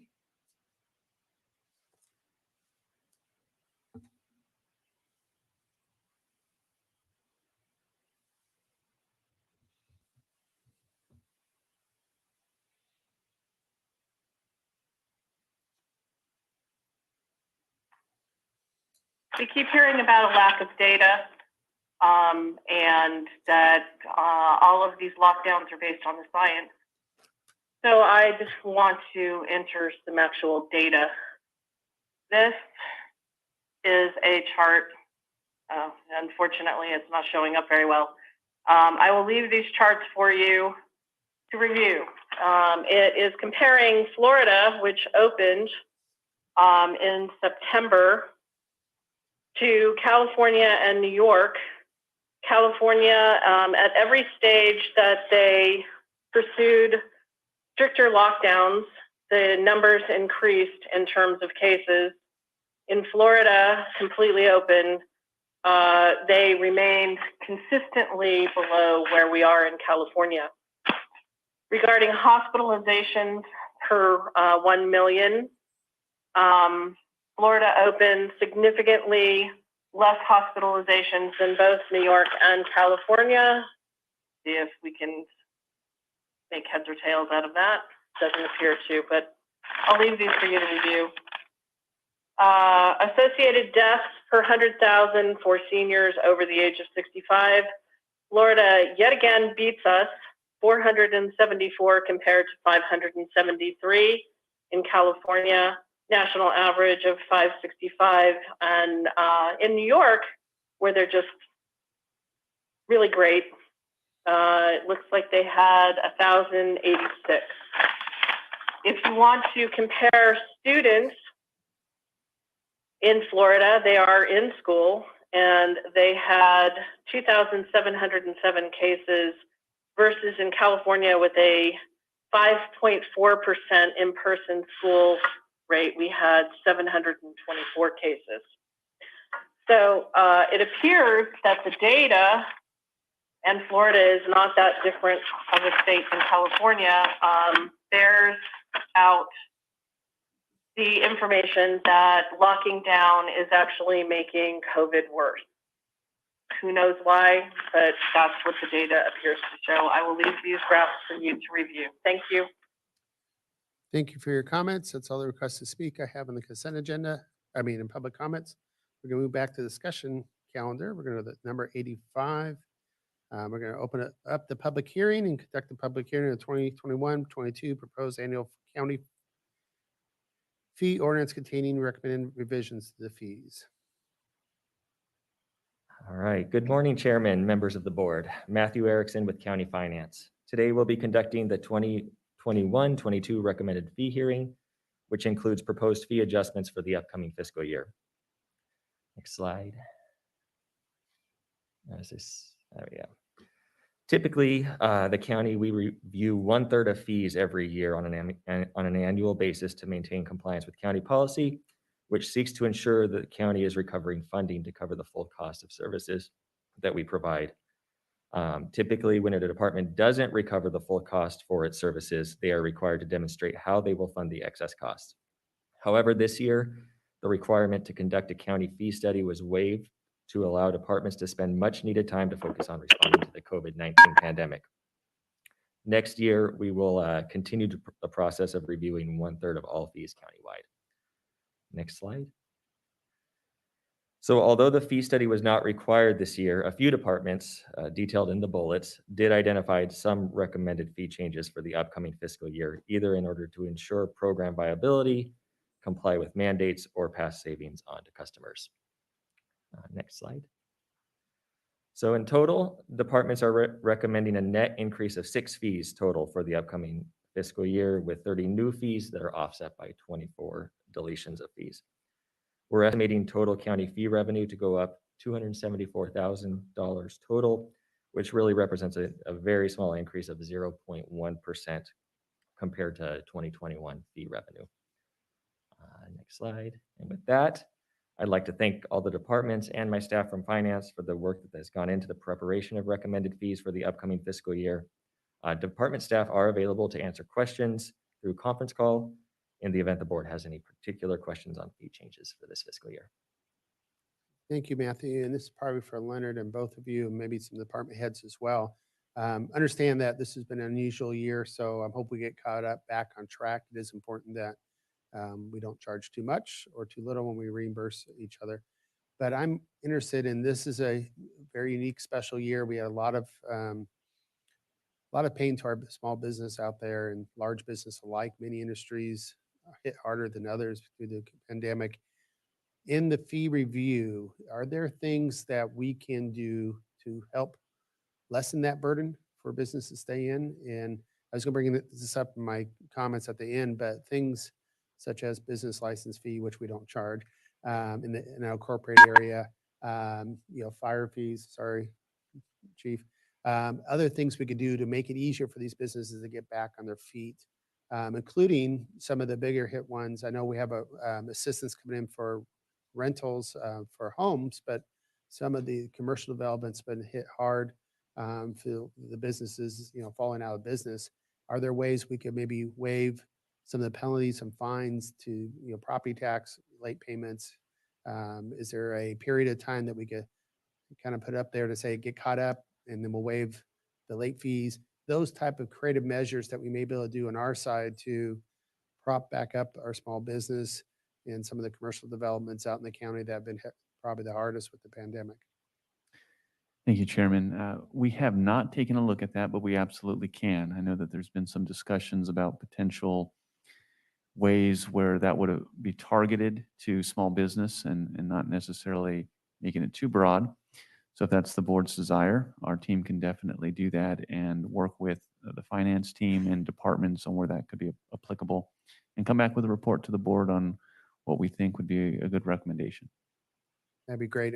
I'm interested in both on the fee side, obviously, as well as potentially on the property tax. Everyone had the property tax already due at this point, but I know some of those commercial developments been hit hard. I've had a couple of people contact my office just on the penalty side was quite high. And if that's within our jurisdiction, which I don't know if it is, not obviously the property tax itself, but the penalty for being late, maybe there's an amnesty period we could have for a period of time to try to let folks get caught up about the fines and fees. And I think that helps our budget to get in sooner than later. At the same time, maybe we give them some relief from the penalties on that side of it too. So I know at least that's something I would like to look at, but I don't know if the rest of the board members have other ideas as well. Yeah, our office has not researched that. What we have the authority to do, and obviously we'd want to talk with our with Mr. Mason about what his views are. But we can definitely, if it's the board's desire, we can have those conversations and report back. Thank you. We're trying to look for ways we could use some of our federal CARES funding to really start to spur. I'm very proud of the county, by the way. We're one of the lower, not the lowest. I was misinformed of the unemployment so far in the state, and we're below the national average right now. We've really done better than most coming through the pandemic, but there's still a lot of hurting businesses out there, especially coming to the restaurants and convention centers and those type of group activities been shut down for over a year. Maybe there's ways that we get to try to help them get started back on their feet again. Any other comments on this? Seeing none, any requests to speak in this item, Madam Clerk? Seeing none, we'll close the public hearing, bring it back to the board for final comments or motion. So move. We got a motion, item number 85 by Supervisor Baca, Second. Got a motion by, or second by Vice Chair. All those in favor? Aye. Thank you. We'll move on to item number 86. Mr. Chairman, Yes, I you need got to to read read the the ordinance. ordinance. Thank you. an ordinance of the County of San Bernardino, State of California, to amend Chapters 1 and 2 of Division 6 of Title 1 of the San Bernardino County Code relating to fees charged by the county. Thank you very much. We'll move on to item number 86. We'll open the public hearing in the San Bernardino County Fire Protection District. Chief, are you presenting?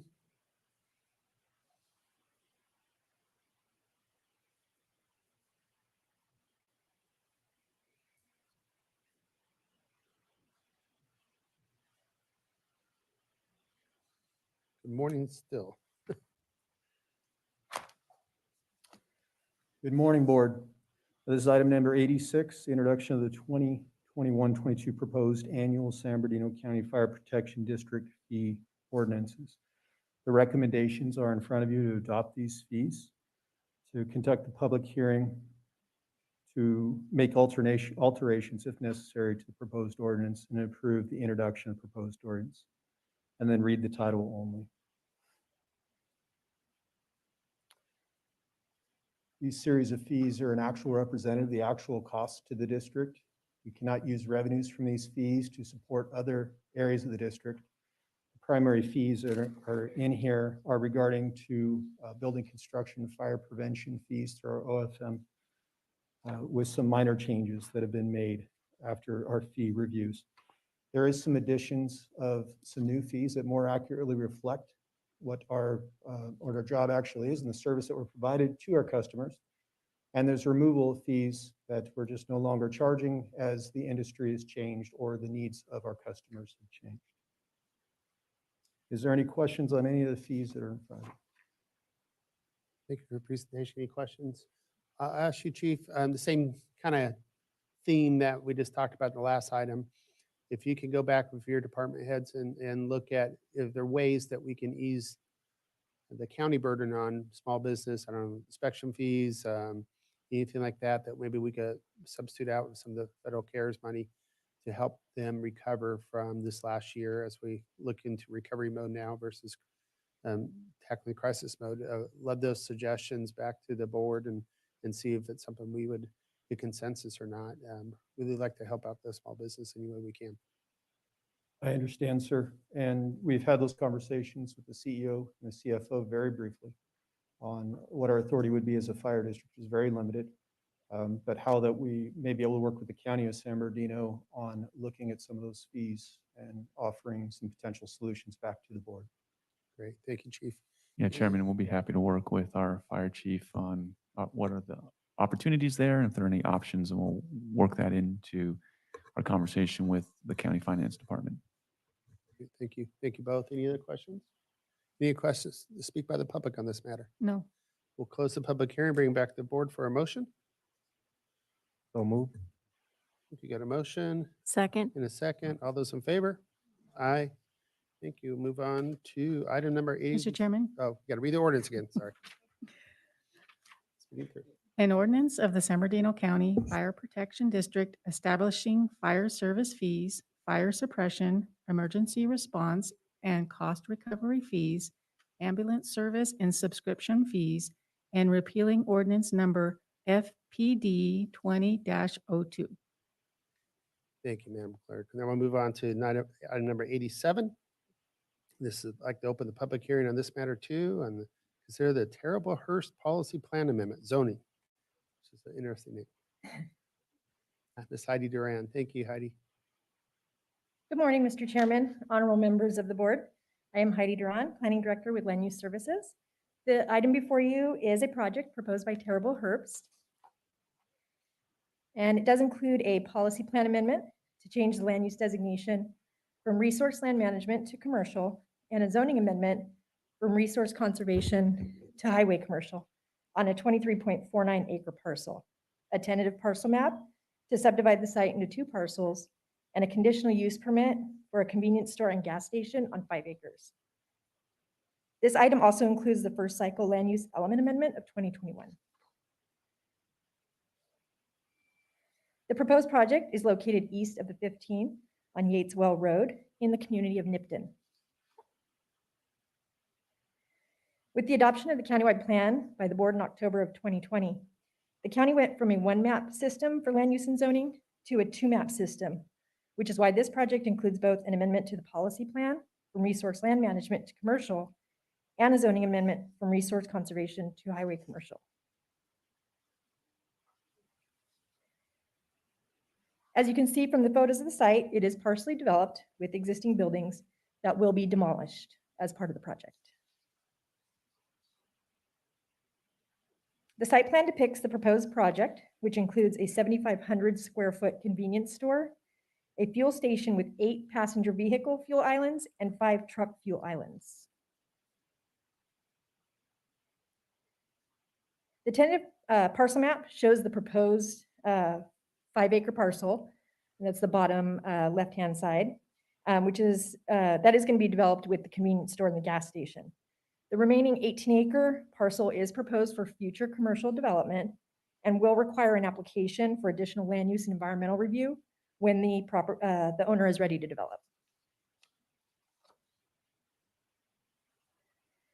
In compliance with the California Environmental Quality Act, an initial study was prepared for the project, and a mitigated negative declaration is proposed for adoption. No comments were received in response to the notice of availability that was distributed to surrounding property owners and responsible agencies. The Planning Commission conducted a public hearing on November 5th, 2020, and recommended Board of Supervisors approval of the project by unanimous vote. The recommendation to the Board of Supervisors is to conduct a public hearing to consider the Terrible Herbs Policy Plan Amendment, Zoning Amendment, Conditional Use Permit, and tentative parcel map on a 23.4 acre parcel, and adopt a mitigated negative declaration, adopt a resolution amending the county policy plan from resource land management to commercial as the first cycle 2021 land use element amendment, consider a proposed ordinance amending the zoning from resource conservation to highway commercial, make alterations if necessary, approve introduction, read title only, waive reading of the entire text and adopt the ordinance, adopt the recommended findings for approval, approve the conditional use permit, approve the tentative parcel map, and direct the clerk of the board to file a notice of determination. That does conclude my presentation, and I'm happy to answer any questions. Thank you. Any questions to staff? Vice Chair. Colonel. I was just curious, does anyone know the population in Nipton? I unfortunately do not know that off the top of my head. I apologize. Is it over 100? I'm just curious. I know where it Small is and everything community, else, yes. but it's very rural, Yes. as you well know. But anyway, that's my only trivia question of the night. That road there is very dangerous. And in the old days, if I'm right, it was, if you use that cutoff to go to Las Vegas, you might very well hit one of the grazing animals that are no longer there. And there's a lot of accidents, well, 2 or 3. Anyway, sorry, I'm just curious. Thank you. Okay, I do. It's the population is between 15 and 20, according to Wikipedia and Google. My Google says 158. Okay. So I had the occasion to stop into a Terrible Herbst in Jean, Nevada last week, actually. It is a beautiful facility, unbelievable, like no other gas station that I have been in a long time. And other than State Line and Jean, for those residents from California that are traveling back to the West, this will provide an alternative to stop and fuel in the California area, specifically in our county, where we would love to receive those gas taxes. So I think that this is a fantastic project, and they do a great job. Any other comments? Any requests to speak by the public in this matter? No. Seeing none, we'll close the public hearing and bring it back to the board for direction. Move approval? Got a motion? Second. The motion is second. All those in favor? Aye. Aye. Thank you. Go ahead and read it this time. Sorry. The Board of An ordinance of the County of San Bernardino, State of California, amending the San Bernardino County Land Use Zoning District Map CJ29. Thank you, Madam Clerk. We're going to move on to number 88. I receive a presentation of the proposed San Bernardino County Homeless Strategic Plan Framework. Welcome. Sonia Thomas presenting. Thank you. Yes, thank you. Good morning, Chairman Hagman and members of the board. Cassania Thomas, Assistant Executive Officer for Human Services. Today's presentation is a framework for the development of a homeless strategic plan as approved by the board in November 2020. It outlines several strategies and builds upon current work within the county and other members of the San Bernardino County Continuum of Care. A continuum of care is a collective of a variety of public, private, and governmental partners designed to promote community-wide commitment of the goal of ending homelessness. As the graphic depicts, each of these entities are necessary cooperative ingredients, politically, administratively, and operationally for an effective continuum of care. In 2020, over 11,500 homeless individuals were served with a variety of interventions, including emergency shelter, prevention, rapid rehousing, all with a variety of levels of success toward a permanent housing solution.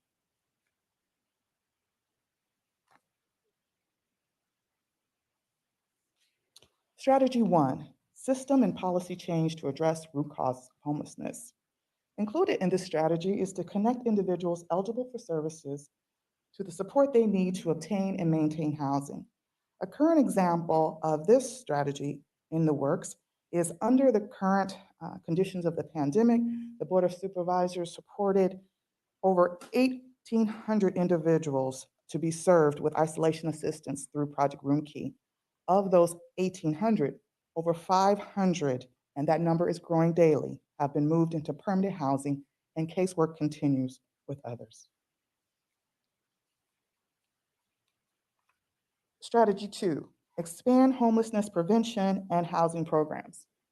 It's very much necessary to increase the capacity of supportive housing programs for individuals experiencing homelessness.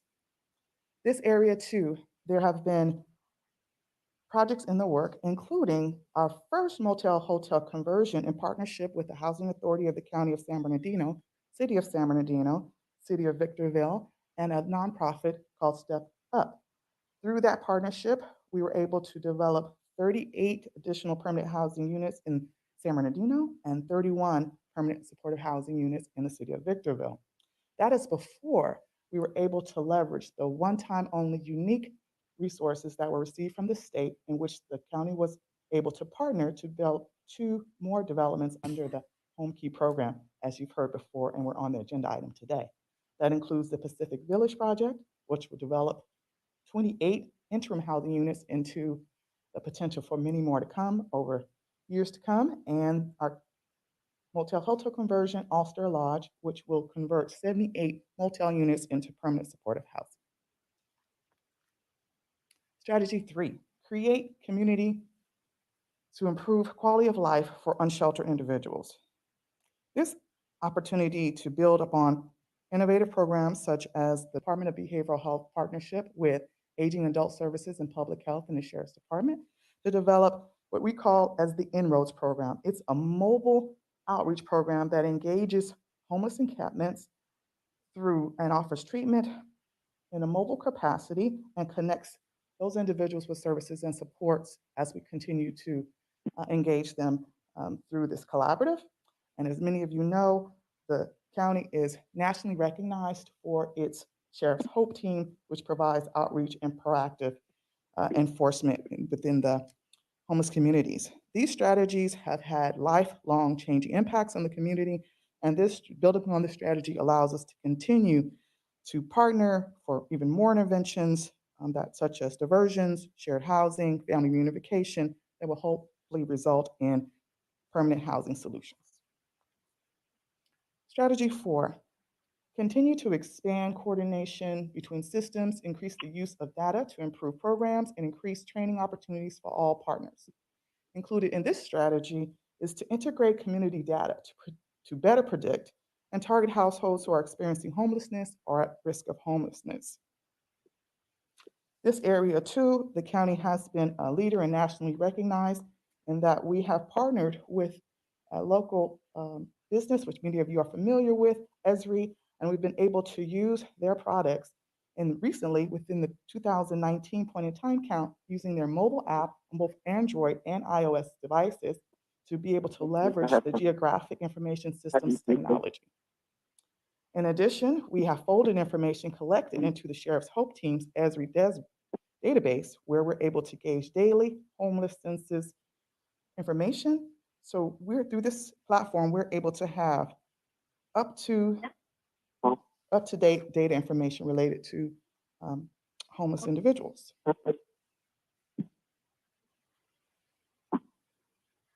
So while a focus on addressing homelessness remains a constant for our community, we are primed over the next several years to have an opportunity to designate a broad and flexible spending to address a variety of needs: acquisition, construction, rapid rehousing, outreach, with data to help inform where investments have rendered the greatest results in improving or creating a permanent housing solution. Therefore, over the next several months, the County Administrative Office, through Human Services, Office of Homeless Services, will engage with our community partners, both private and public, to help develop the plan. Upon board approval, phase 1 will begin in March of 2021. Excuse me, if we could encourage those who are calling into the board meeting, if you could mute your phone. We're getting some feedback coming into the board meeting. Thanks so much. Thank you, Mr. CEO. In phase 1, we will define the scope and purpose of the plan. In phase 2, we will dig deeper into identifying values and guiding principles with our partners. Phase 3 will allow us to define our challenges, dig deeper into gap analysis, asset mapping, look at political, economic, social, and technological analysis. Building upon that information, we will be able to develop appropriate strategic priorities. In September, we plan to bring it all together and produce a product, which will be a homeless strategic plan document for board presentation and potentially adoption. Upon the board's approval, the real work begins in October 21, where we'll begin to implement tasks, assign responsibilities, capture additional data, have work groups, focus groups, opportunities for our community partners to provide and begin to implement some of the analysis and strategies that we've developed through the earlier months. We also know, and it's very important, that this work, as the board has approved in its prior action, that this report should be annual, because this is a very complex policy area needing annual review, adaptation, adjustment for relevancy and fluidity. And so we built that into early on into the onset of the plan. And so November of 2021, we'll be looking to evaluate the implementation thus far and make adjustments as needed. The staff recommendation is to approve the proposed homeless strategic plan framework and direct staff to collaborate with a variety of public and private stakeholders to develop the strategic plan and return to the board in September 21 for your consideration and approval. In conclusion, I'd like to thank the Office of Homeless Services, Chief of Homeless Services Officer Tom Hernandez, the Community Development and Housing Agency, which are our partners in this. Also our community partners, we have a CEO-sponsored housing advisory board, which includes county staff, city representatives, developers. We meet on an annual basis to keep our fingers on the pulse of opportunities. And also our Interagency Council on Homelessness, which is currently chaired by our Housing Authority Director, Maria Raza. So in the words of Winston Churchill, this is not the end. It is not even the beginning of the end, but perhaps it's the end of the beginning. With that, it concludes my presentation. I'm available for questions. Thank you. I just have a couple that I know my staff probably do as well. I mean, my colleagues still as well. A couple of things I'm interested in the annual report. First of all, great job by your whole team effort. This is an issue that's growing not only in San Bernardino, but nationwide. And so therefore, I think we need that data. We need that data to know how, us as policymakers, help use the resources toward things that work and toward the end goal.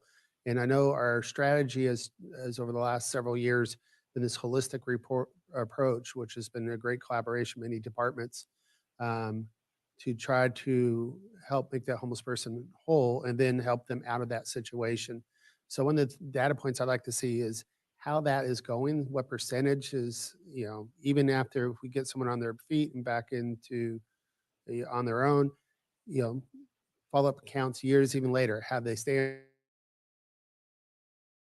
on their own, and what we could hopefully put resources in the right direction, and help solve versus, I guess, respond to the immediate needs. We want to fix that whole situation if at all possible.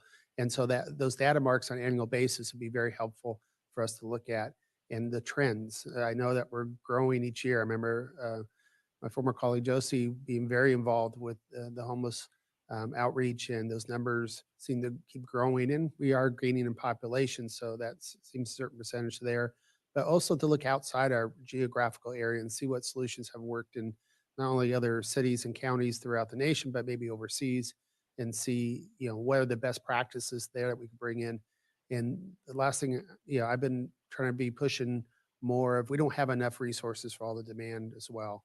We've gone over some of our public housing that are great facilities, but also very expensive. And I know we're trying some new things now with some conversions and some other things, but also have seen on the news other communities trying these tiny homes, pop up, and it's a temporary solution, but at least it's better than nothing at all in some of those cases. And I know Supervisor Baca is really has taken on the champion of these causes.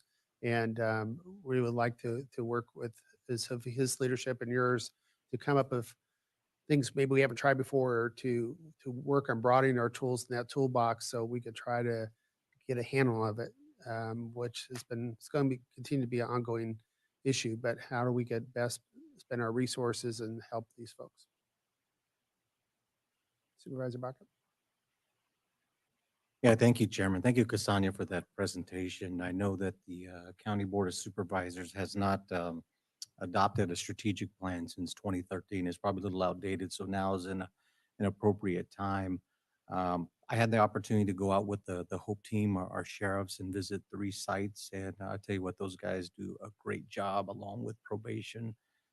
One of the things they did indicate is they do need some help.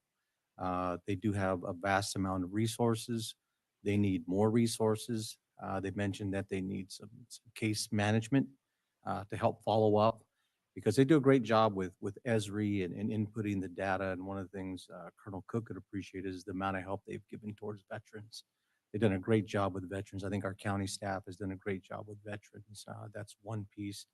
And one of the things, in my opinion, we need to do is go after those chronic homeless that are costing our counties and our cities many valuable resources. In other words, they're costing us a lot of money outside of what we're doing, like, for example, hospital visits, behavioral health, and getting them the help. And one of the things we could do in case management is trying to look and see how we can reunite some of these homeless with their families, instead of just housing being one component, but also looking at reuniting them with their families. And what was interesting, I know a lot of people have the feeling that many of them don't want help. And as I was out with the HOPE team, it was interesting. Some of them did want help, but one of the things that the HOPE team mentioned was a challenge was just to streamline the resources. So some needed a bed like now, but they would go on a list. It would take time. And as we know with homeless, they're transient, they move, they may not be there. So I'm looking forward to the hard work and the efforts, because this will not only improve the quality of life for these individuals, which I think is very important, and our HOPE team shows a lot of compassion for them.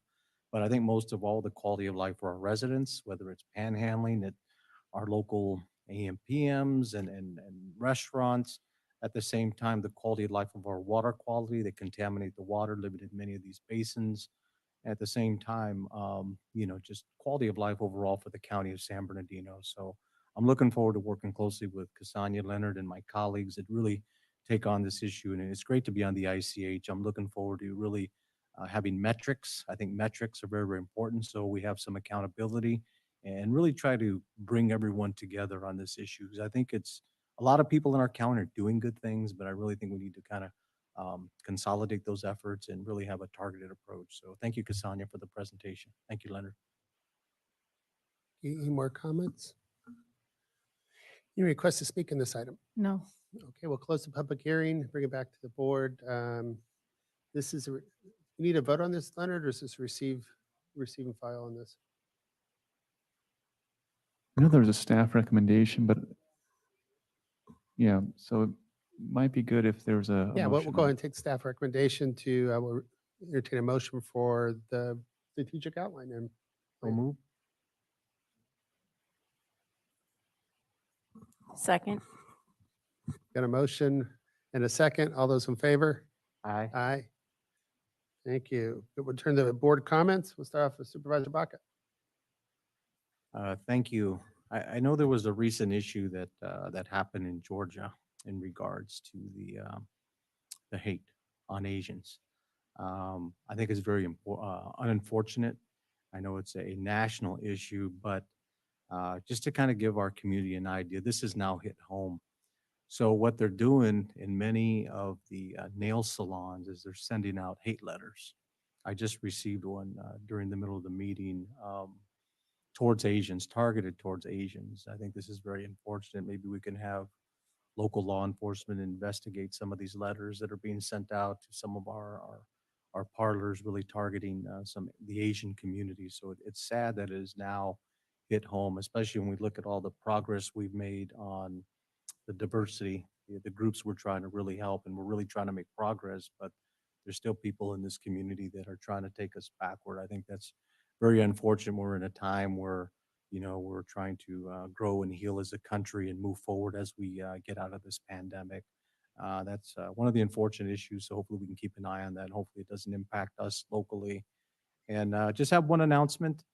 This Saturday in the city of Rialto, we will be conducting a food drive. So we'll be actually handing out 1,000 meals to the community. So anyone is available, no questions asked. We just really want to help those in need. So please share with those that are in need. You know, we got a lot of families out there hurting, as we see during the pandemic, small business owners and mothers that had to stay home with their families. So that's one of the events from 9 to 12 at Rialto City Hall this Saturday.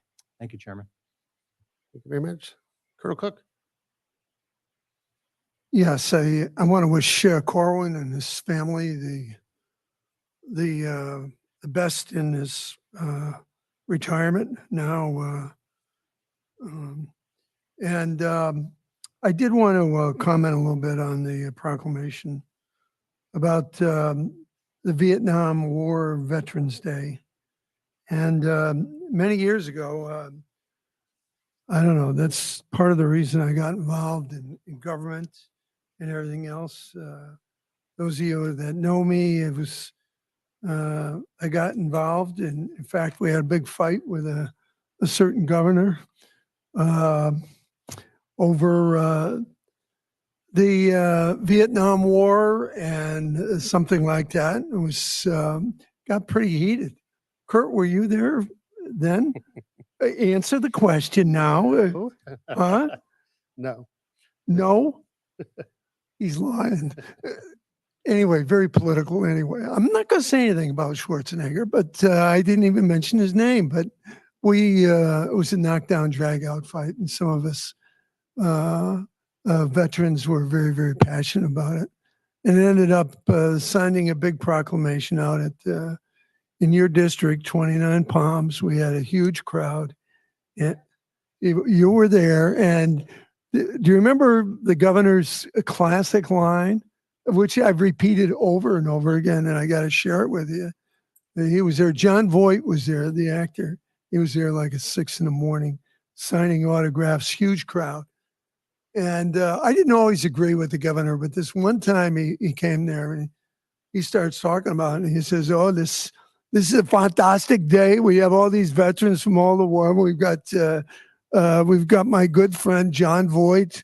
John Voight is absolutely incredible actor. And between me and John Voight, we have 3 Academy Awards, 1, 2, 3, 3 of them." And he says, "Unfortunately, John Voight has all 3.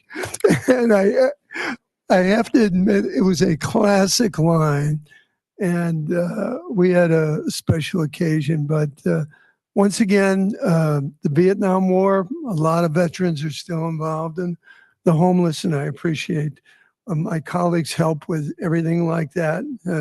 My district has a real problem, as you know. But that's why I got involved in this this stuff. And Dawn knows this situation personally, and she has her own personal stories. You get very, very passionate about it. So it's some of these things you can make a difference if you care about it and if you have the fire in the belly. Certain people, certain groups are always going to be left out or they're going to be harmed. And if you have that drive, you can make a difference. Thank you. Thank you, Colonel. Vice Chair Rapp? First of all, I want to thank Chief Muncy and his team. I got feedback from, of all places, Lucerne Valley, which tends to be a little bit critical of county fire at times, and has been thrilled with the chief and his work. So thank you very much, Chief, for all of that. It's always great to get positive feedback, and we get a lot of it, so thank you. And I'd like to thank Beata Davis and Brendan Biggs for their work on the Santa Ana River Trail Phase 3 in securing the necessary grant funding to finish that project. And I know that they will be happy to have me out of their hair for that phase and to stop looking for sources of funding. So great job, everybody. And thank you for seeing that through. And we'll look forward to that phase and completion. Thank you. I have too much, made a lot of comments during the meeting today. I know that have to still get through what we're going through right now, and the staff's doing a great job. We have a lot of issues on a broad scale to start addressing as a board, the recovery being number one, I think, on the economic mind is we can start working on economic recovery for the county. And congratulations to the adaptiveness of the county to be still on a very low unemployment compared to many others. And hopefully that's a good signal that we can bounce back quickly here. We'll do what we can on the board. We'll work with our partner agencies and cities to hopefully foster small business come back here. As well as we have a lot of issues in the county to address. So one of the ones I have in my district right now, just let my colleagues know, is truck parking. We went up, I think last week before, and did a aerial survey, and there's over 5,000 trucks and trailers that are technically legally parked at this point. And so we're looking for places to store them as our e-commerce and logistics industry is strong through the valley. And so there's a lot of regional issues that we'll be addressing. And we used to have more the special meetings on the off weeks to really dig down into more complex issues, not necessarily for action, but for exploring on that. And I look forward to working with the CEO's office to set a couple more of those dates coming forward, so we can figure out on things like budget and priorities for the board of where we can start working together going forward for this year. The last year was Innovate 2020. I think we're going to have to be Innovate 2021 since 2020 became COVID year. And I'm hoping that I'm excited for the recovery and for what direction the county is moving on at this time. And with that, we're going to adjourn this meeting to April 6th. Next meeting on April 6th. By then, hopefully we're in orange. And we'll have some new updates at that time. Thank you. The meeting's adjourned.